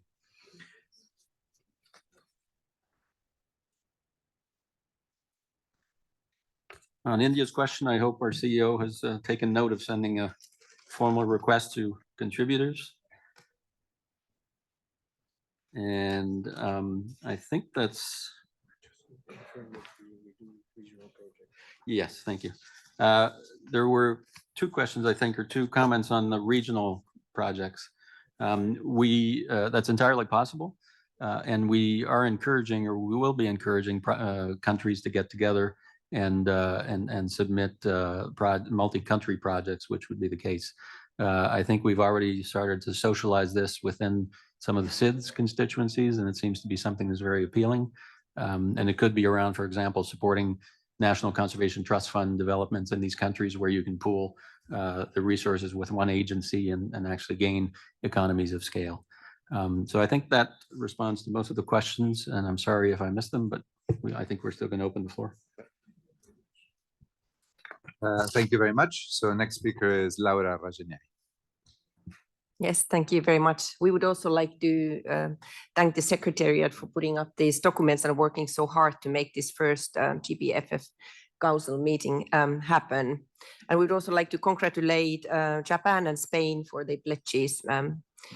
Actually, you answered most of my questions or concerns, but maybe I can just repeat what kind of concerns we also had. So like you mentioned, we were also a bit worried how you are able to prioritize all these different allocation criteria in maybe in fairly small projects, but we just heard the answer from you.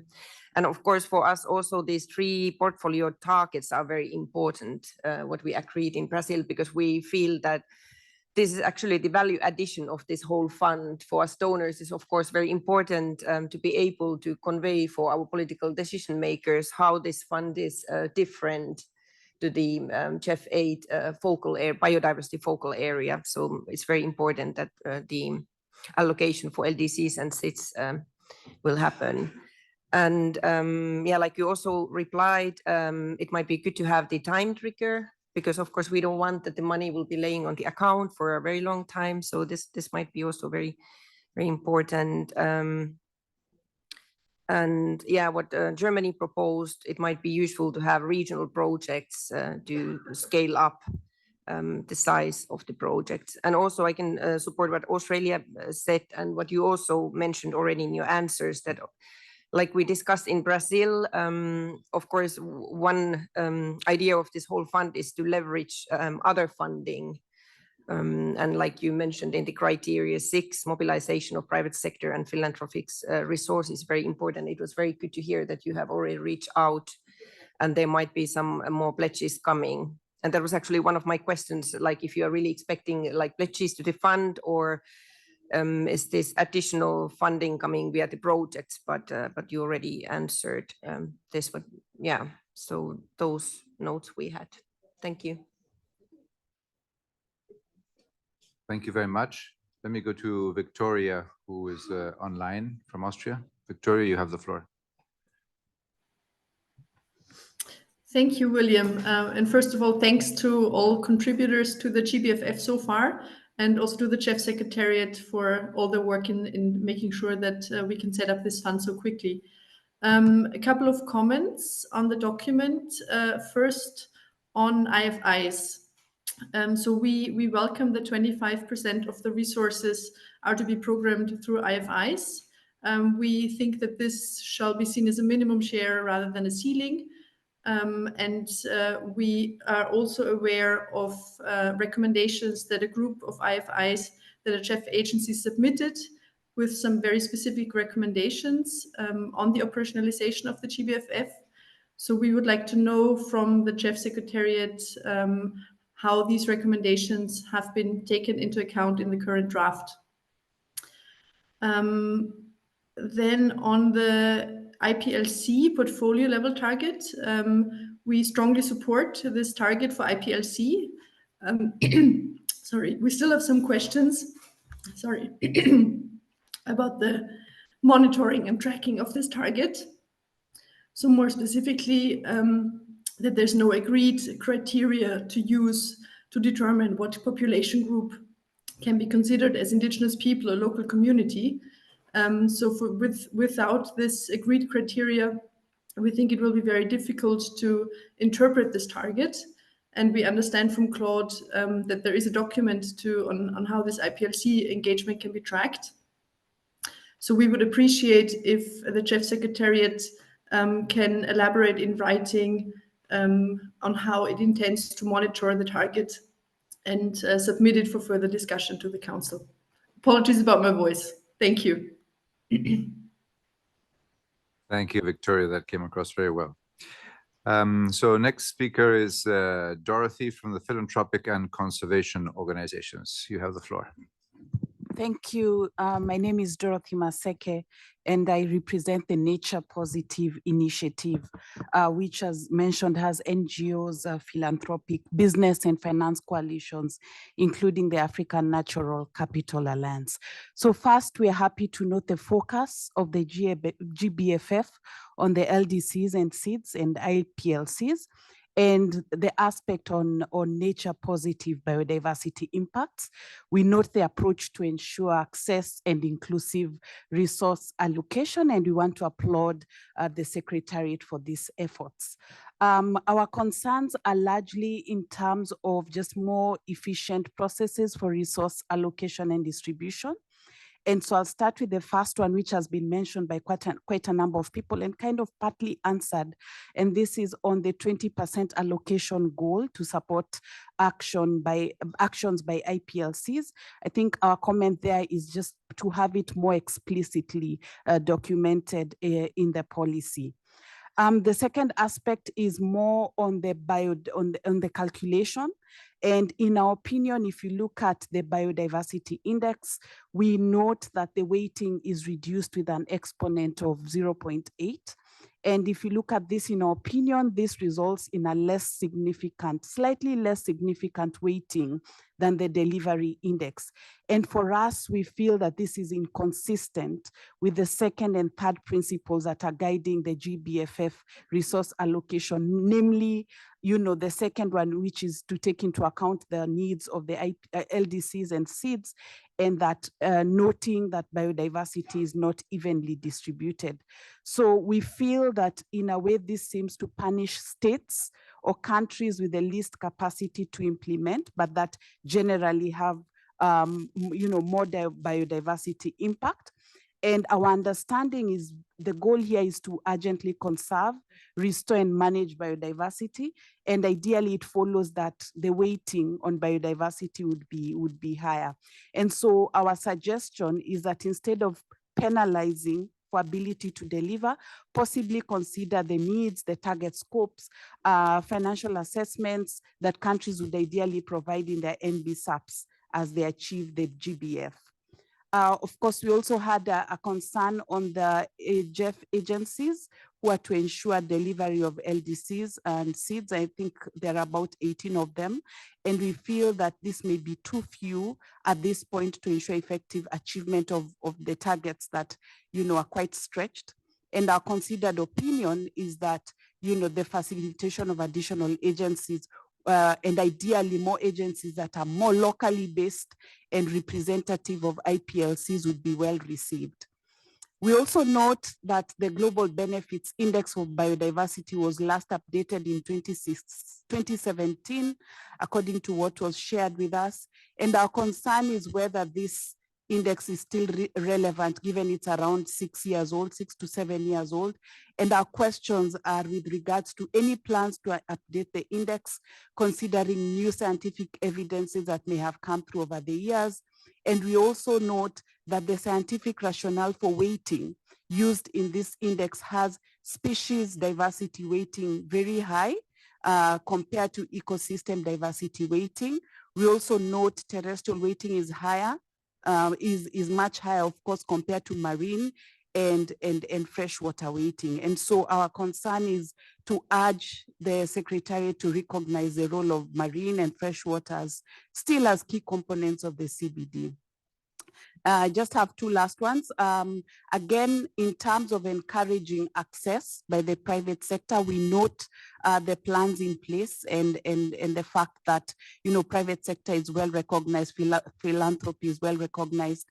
And we were just wondering whether there could be an opportunity for the Secretariat to consider a process for project-specific accreditation approaches that would enable access to funding of projects directly through the private sector, as opposed to, as a complement, not opposed, but as a complement to the approach that has currently been documented. And ideally, we feel this may lead to greater uptake of the fund and more expanded impact. And then the last one has been mentioned by Canada, and this is also the aspect of gender mainstreaming being a key consideration. We feel it's not given too much focus. I think that's target 23, and we feel that that should ideally be put up. Thank you very much. Thank you very much. Aliona, you have the floor.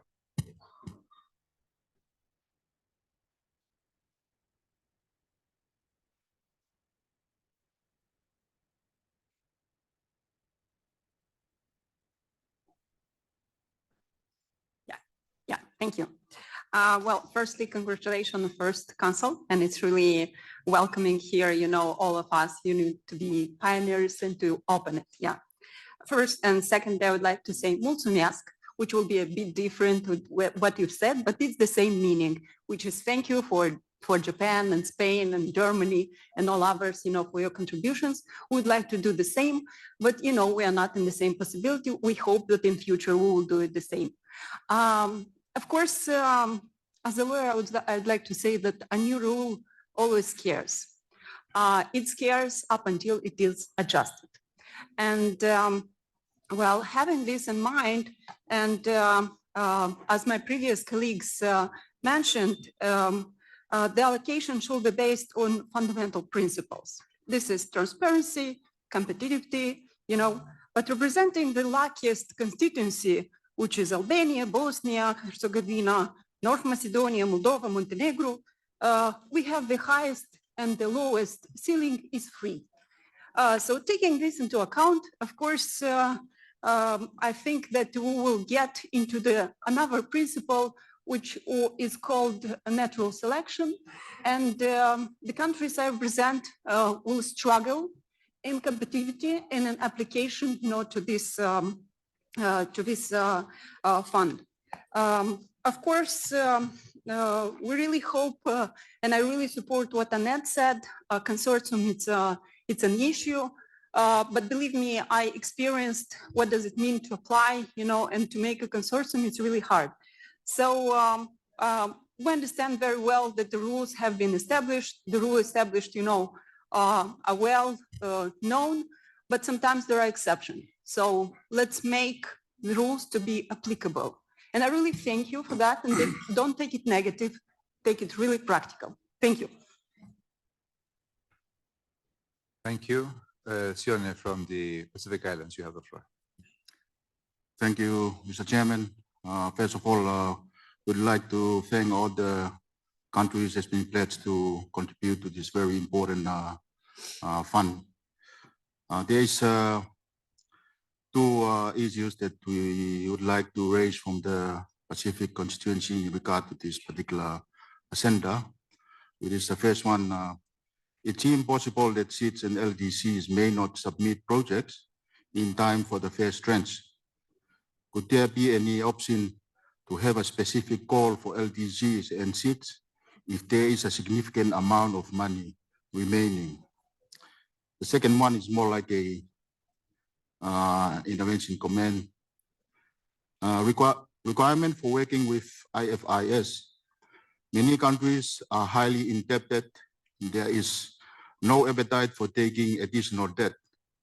Seats have had a hard time attracting interest from IFIs in working with our small star allocations, and we don't see how that will change with the smaller amounts available.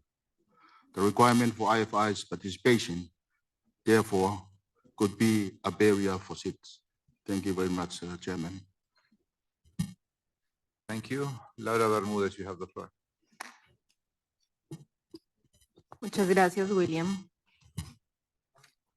Igual que mis colegas, creemos que en esta primera reunión, el Consejo del Fondo para el Marco Global de Biodiversidad tiene una responsabilidad enorme de poner en marcha este mecanismo que acordamos en la COP15 en el 2022, negociamos en Brasilia y ratificamos en Vancouver apenas el año pasado. Hemos visto con entusiasmo el resultado de los planes de trabajo del GEF, del SCCF y del LDCF en estos 3 días, con el segundo y el primer portafolio más grande de proyectos aprobados en el Consejo aquí mismo. Esperamos entonces contar esa misma historia para este fondo del Marco Global de Biodiversidad. Por eso agradecemos las contribuciones de Canadá, Alemania, Reino Unido, España, Japón, y alentamos a los demás países donantes a realizar sus contribuciones de acuerdo a la ambición de las metas del marco global que todos hemos acordado. A propósito de la necesidad de movilizar recursos de todas las fuentes, es importante mencionar que tenemos una amplia discusión sobre estos temas en el marco del Comité Asesor del Convenio de Biodiversidad para Movilización de Recursos, del cual participamos activamente desde nuestra circunscripción y cuya próxima reunión se realizará finalmente en Colombia, y ya sabemos el sitio exacto para los que estaban preguntando. Allí tendremos el placer de recibirlos a todos como miembros, no solamente a los países, sino también a las organizaciones de la sociedad civil, a las organizaciones internacionales, a los pueblos indígenas y comunidades locales y a las mujeres y jóvenes. Y también nos complace recibir al CEO del GEF y al equipo de la Secretaría para tener estas amplias discusiones.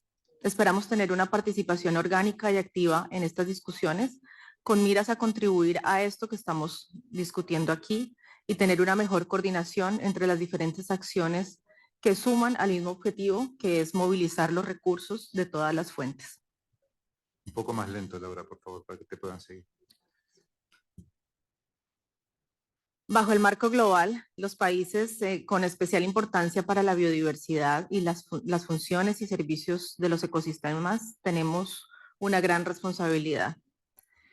Nos hemos comprometido y estamos dispuestos a actuar de manera decisiva para que estos compromisos se traduzcan en acciones que contribuyan al cumplimiento del marco, lo que hemos reflejado en todo el proceso de actualización de nuestros planes de acción de biodiversidad. Por eso depositamos gran esperanza en este fondo para que nos apoye en esos esfuerzos con la confianza de que esta contribución, la contribución de este fondo, estará a la altura de esa responsabilidad y de la ambición que tenemos todos. Así tenemos la expectativa de llegar a la COP16 en Colombia, no solamente con un fondo en marcha, también queremos tener proyectos en implementación, con resultados e impacto, por lo cual es necesario avanzar rápidamente, dado que este fondo tiene una fecha de revisión en el año 2030. Específicamente sobre los documentos que estamos estudiando, quisiéramos mencionar que respecto a la asignación de recursos, coincidimos con las apreciaciones que han hecho en esta sala. Consideramos que el documento propuesto por la Secretaría responde a las directrices que acordamos en Brasilia. Y al respecto de las propuestas de abrir rondas de programación periódicas, consideramos que esto podría efectivamente contribuir a la predictibilidad en la programación de recursos y al continuo funcionamiento del fondo. Por supuesto, todos queremos ver más recursos, no solamente entrando al fondo, sino siendo ejecutados en los proyectos. Igualmente queremos resaltar la importancia en este fondo de la participación de los pueblos indígenas y comunidades locales.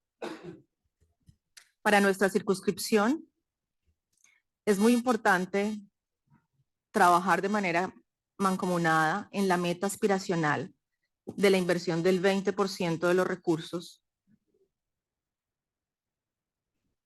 en pueblos indígenas y comunidades locales, como ya otros colegas lo han mencionado. Y sobre el impacto de los proyectos, definitivamente quisiéramos ver proyectos robustos que apunten efectivamente a implementar las múltiples metas. Sabemos que no es fácil, pero tenemos experiencias ya de tener proyectos multifocales en el fondo del GEF y creemos que precisamente estos proyectos requieren ser integrales y contar con la participación de todos los actores relevantes, especialmente pueblos indígenas y comunidades locales, teniendo en cuenta las buenas experiencias de conservación y uso sostenible de la biodiversidad, que por supuesto complementan los esfuerzos nacionales y regionales. Coincidimos en el momento que estamos en un momento histórico y queremos alentar los esfuerzos de todos para iniciar la implementación de manera urgente que el mundo requiere hoy, no solo ahora, sino también para el futuro de nuestros hijos y nuestros nietos. Gracias. Gracias, Laura. Karim Baba, you have the floor. Thank you for giving me the floor. It's truly an honor to participate in this first council.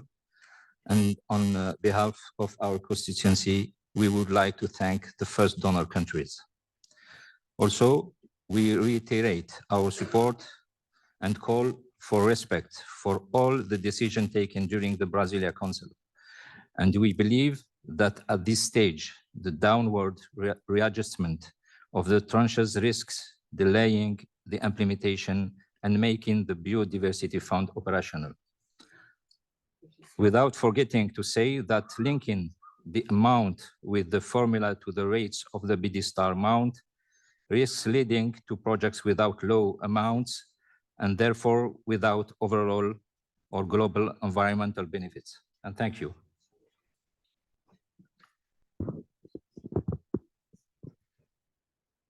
Thank you very much. Next, the IPLC has requested the floor. Not sure if it's Rams or no, Viviana, but you have the floor.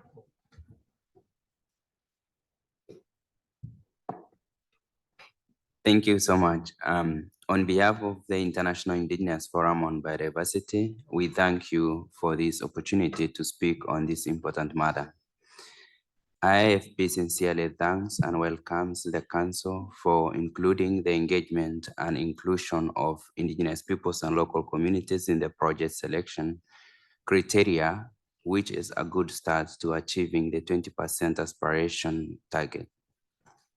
It is in line with the GBFF recognition of IPLC rights, roles, and contributions in 8 of its 20 targets, 34% of the targets.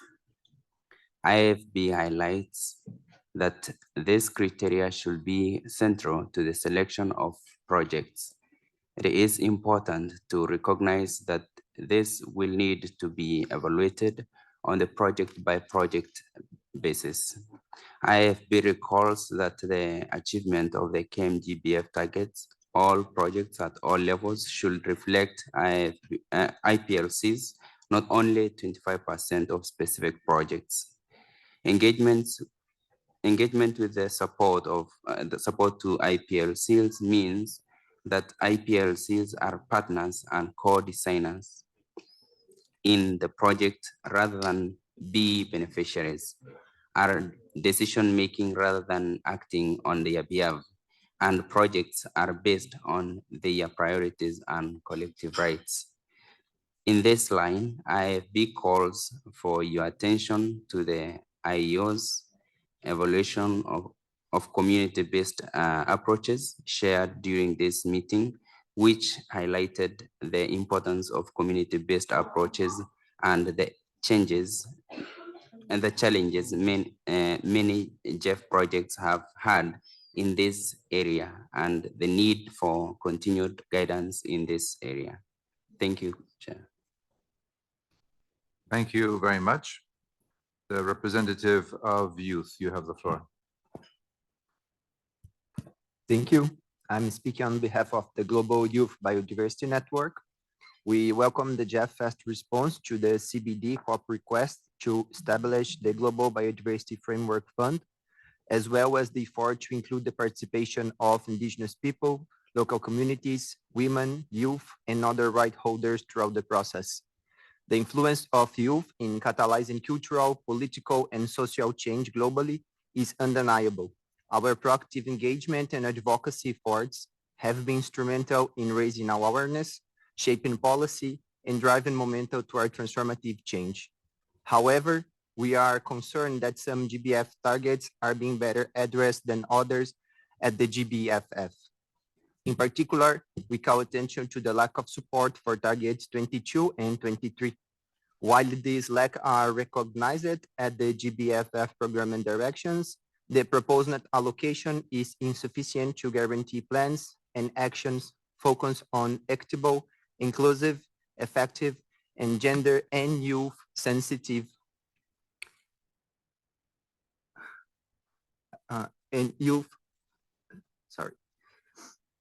representation and participation in decision-making and access to resources. We highlight that how resources will be accessed and reach the ground still need to be further discussed. Aware of the lack of financial mechanism with direct disbursement to youth-led organization or accessibility challenges due to bureaucratic, legal, and other qualification issues.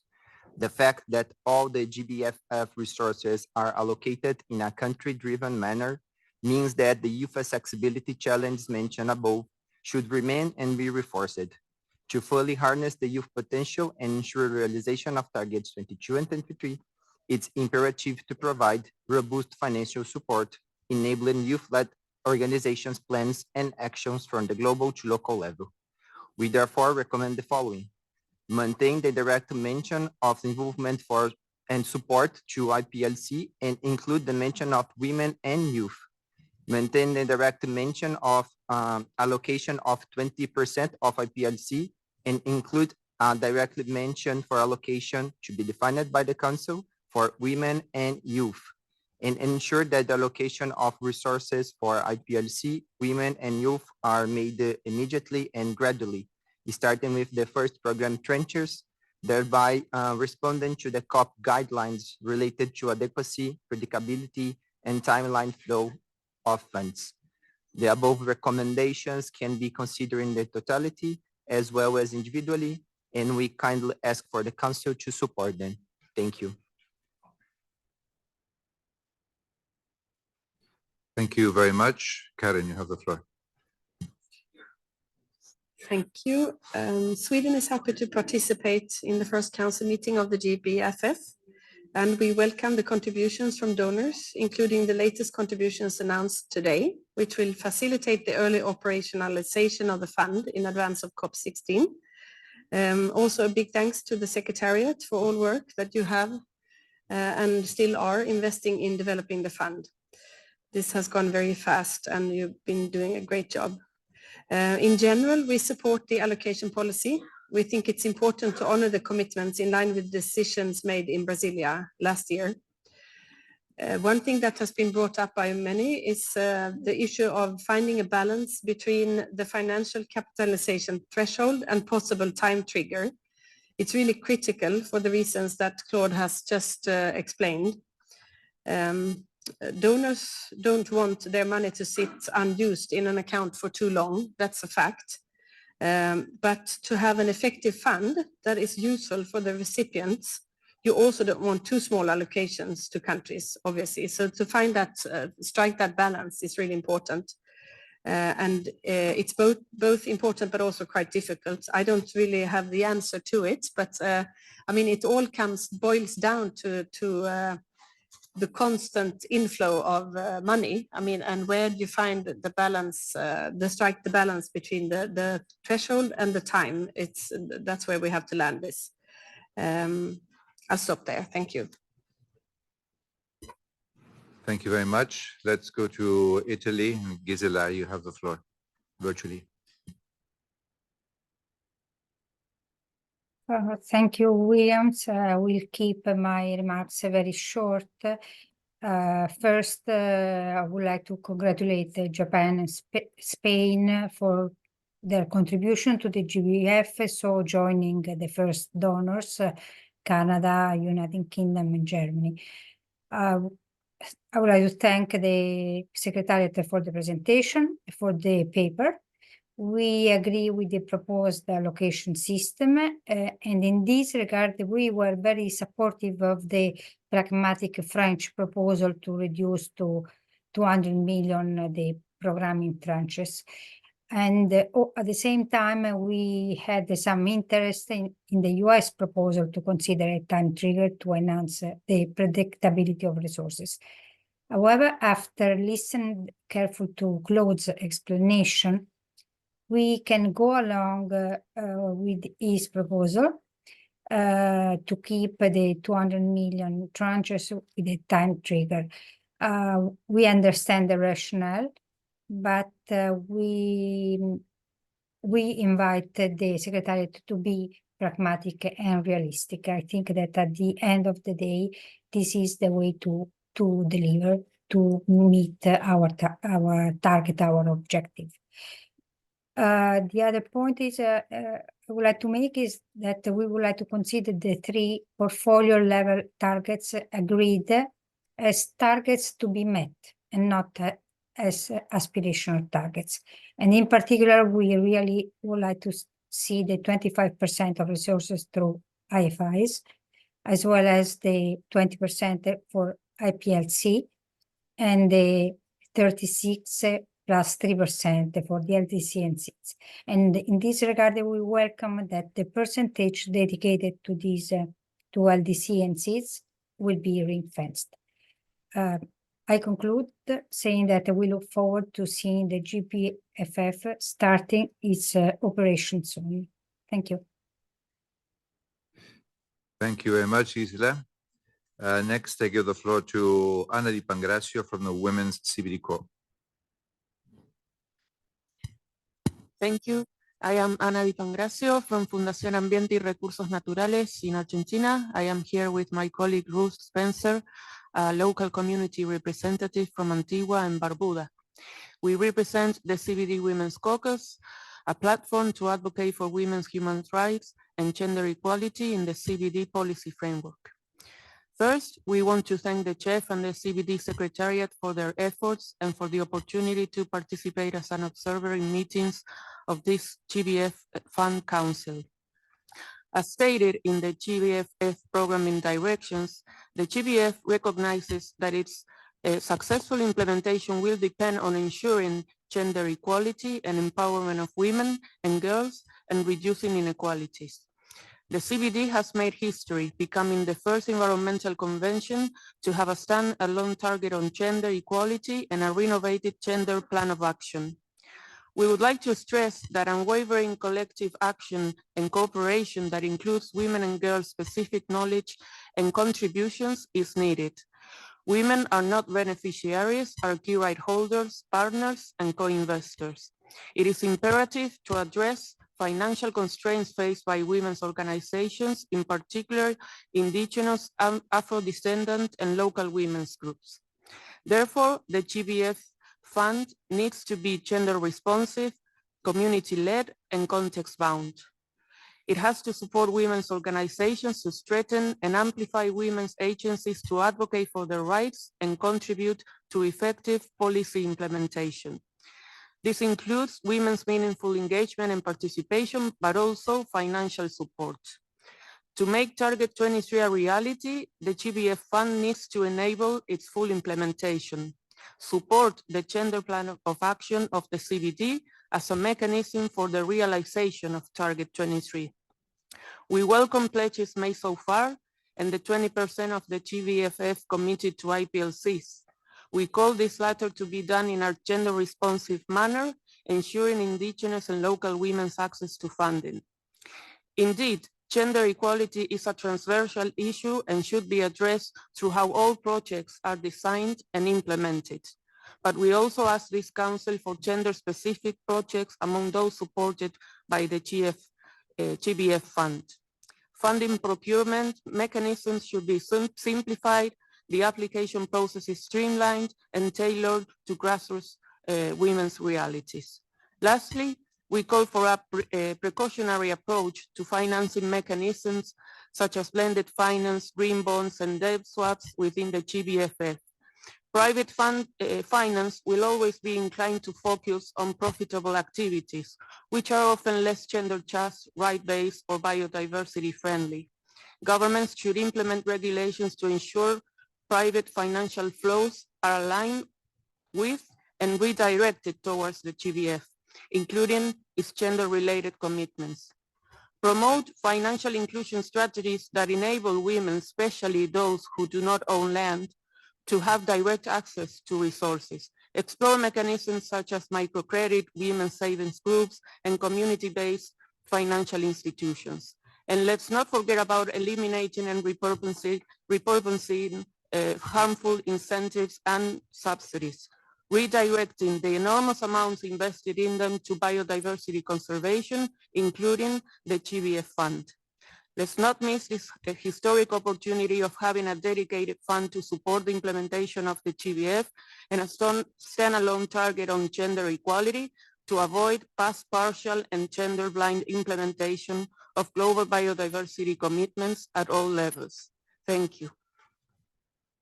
Thank you very much. Antonella, you have the floor. Muchas gracias, William. Bueno, ahora voy a hacer una breve reacción al documento y desde ya también agradecer a Canadá, Alemania y al Reino Unido por sus contribuciones. Bueno, creo que el documento propuesto por la Secretaría responde a las directrices que acordamos en Brasilia respecto a la posibilidad de modificar el tope de los gramos.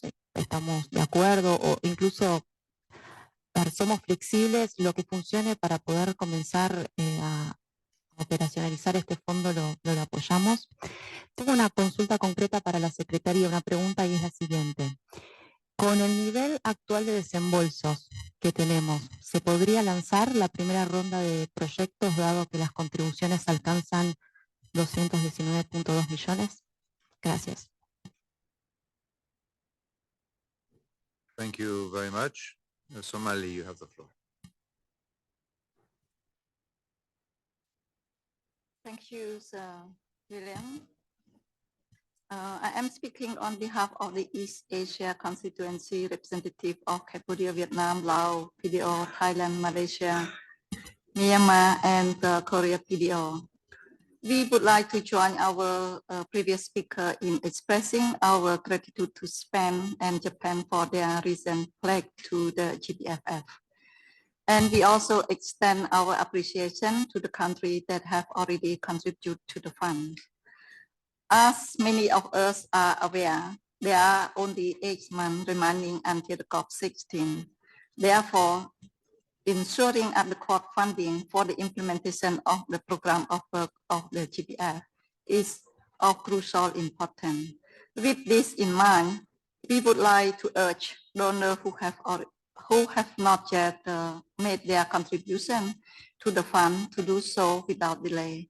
We call upon all potential donors to join us in strengthening the GBFF and advancing global biodiversity conservation efforts.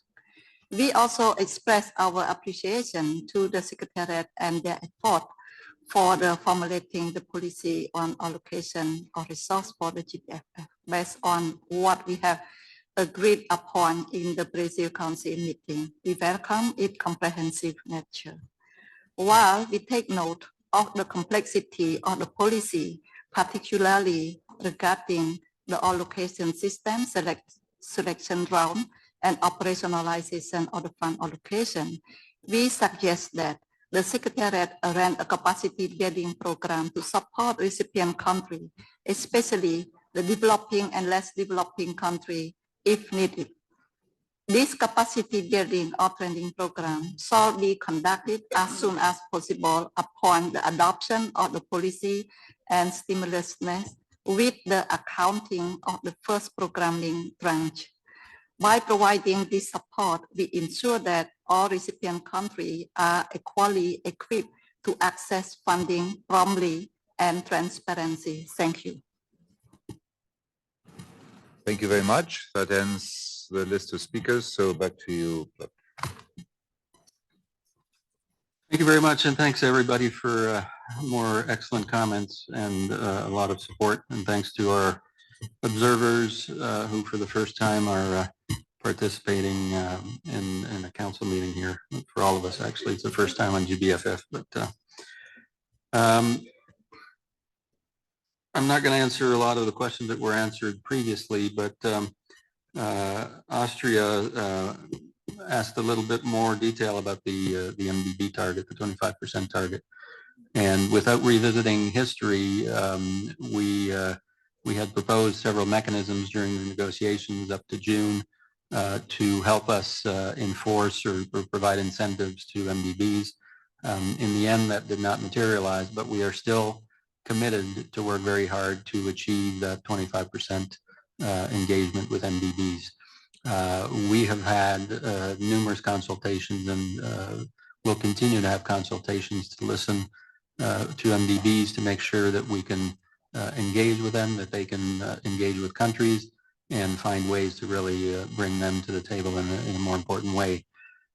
To use a broken record, obviously the bigger the country ceilings are, the more interesting it is to MDBs, and we hear that over and over again, and this comes back to availability of resources. So we'll see how we can continue to engage, but I believe we will have a informal working group with MDBs, which we've de facto had for the past several months, and continue to listen to them.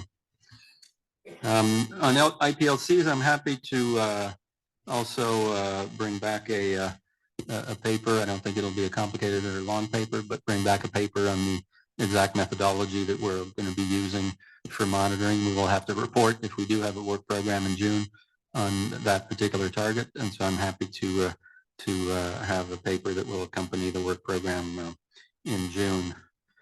There were a lot of questions on issues that are not part of the paper, but I think reflect a little bit of a need for a little bit more information to some of the observers. The question of agencies, only 18. The increase in agencies, of course, is not part of this particular paper, nor is on the agenda of, but there are reasons for that.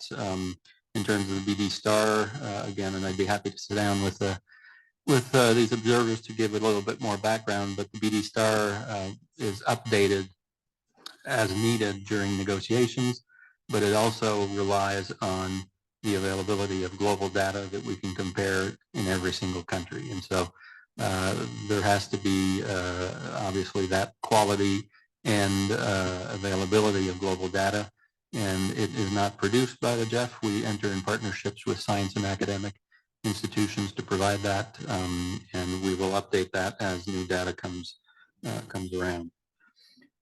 In terms of Pacific Islands, in terms of LDCs and SIDS access to resources, in this model that we're presenting, no one is losing access to resources. In fact, the LDCs and SIDS will have ring-fenced resources, And that guarantees, at least for the first 3 years, that 36 plus 3% will be available. And the mechanics of tranches is that those countries that access, let's say, all of their ceiling in the first tranche would have not double in the second tranche, but would have what they have over the total cumulative minus what they used in the first tranche.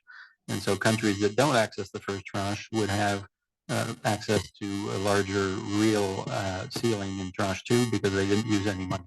So there is a cumulative effect here, which to a certain degree may be something that countries that have small allocations want to take into account, because over time they will eventually have more real money or a larger actual ceiling in dollars that they can use to be able to put forth some projects. In terms of the targets of women, youth, and IPLCs, in this sense, what we have codified in the June agreement, of course, is a 20% target for IPLCs. It's important to note that the targets 22 and 23 apply to the way that all national projects should be developed. And in fact, those are perhaps more important in terms of engaging women and youth, because they will be applied and they will be part of our review of projects to make sure that women and youth are engaged in every project as appropriate. Furthermore, since the GBFF is part of the GEF family of trust funds, all of the policies that apply to other trust funds are applying to the GBFF unless this council decides otherwise. That means that your gender equality policy, for example, will apply to all GBFF projects, and that will ensure as well that those stakeholders are engaged and that those issues that are relevant to gender equality are incorporated in project design and reported back on by the agencies. And finally, in response to Argentina's question, the answer is yes. The decision and the allocation model specifically says that resources that have been contributed to the GBFF trust fund will be made available as of the council decision, which would be tomorrow. I won't cite the number because we may have contributions between today and tomorrow, but that will be the number that the trustee will give us, and we hope to make that available in the next couple of days should these decisions lead to the approval of the allocation paper. I think that's all, Chair.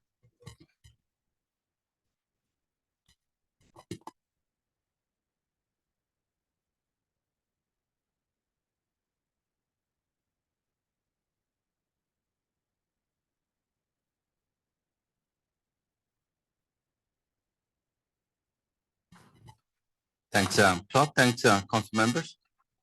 I want to see if there's any final statements before I can propose a way forward.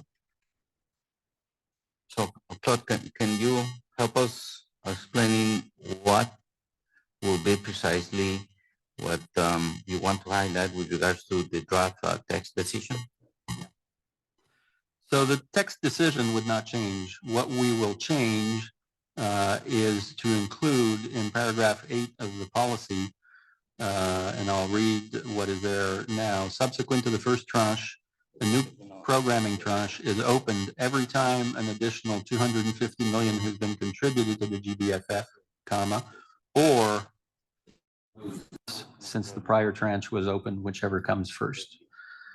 And basically, again, I think that addresses both the question of timely disbursement and making resources available, as well as the opportunity to have larger tranches. So those words would be included not in the decision in paragraph 8, and after the decision is taken, hopefully we can circulate a new document with those additional words. Thanks, Claude, for your clarification. So, having completed the discussions, I would like to invite the council to adopt the draft decision that is included in document GEF/GBFF 01/03/Rev 02. I see no objections. Thank you so much. Decision adopted.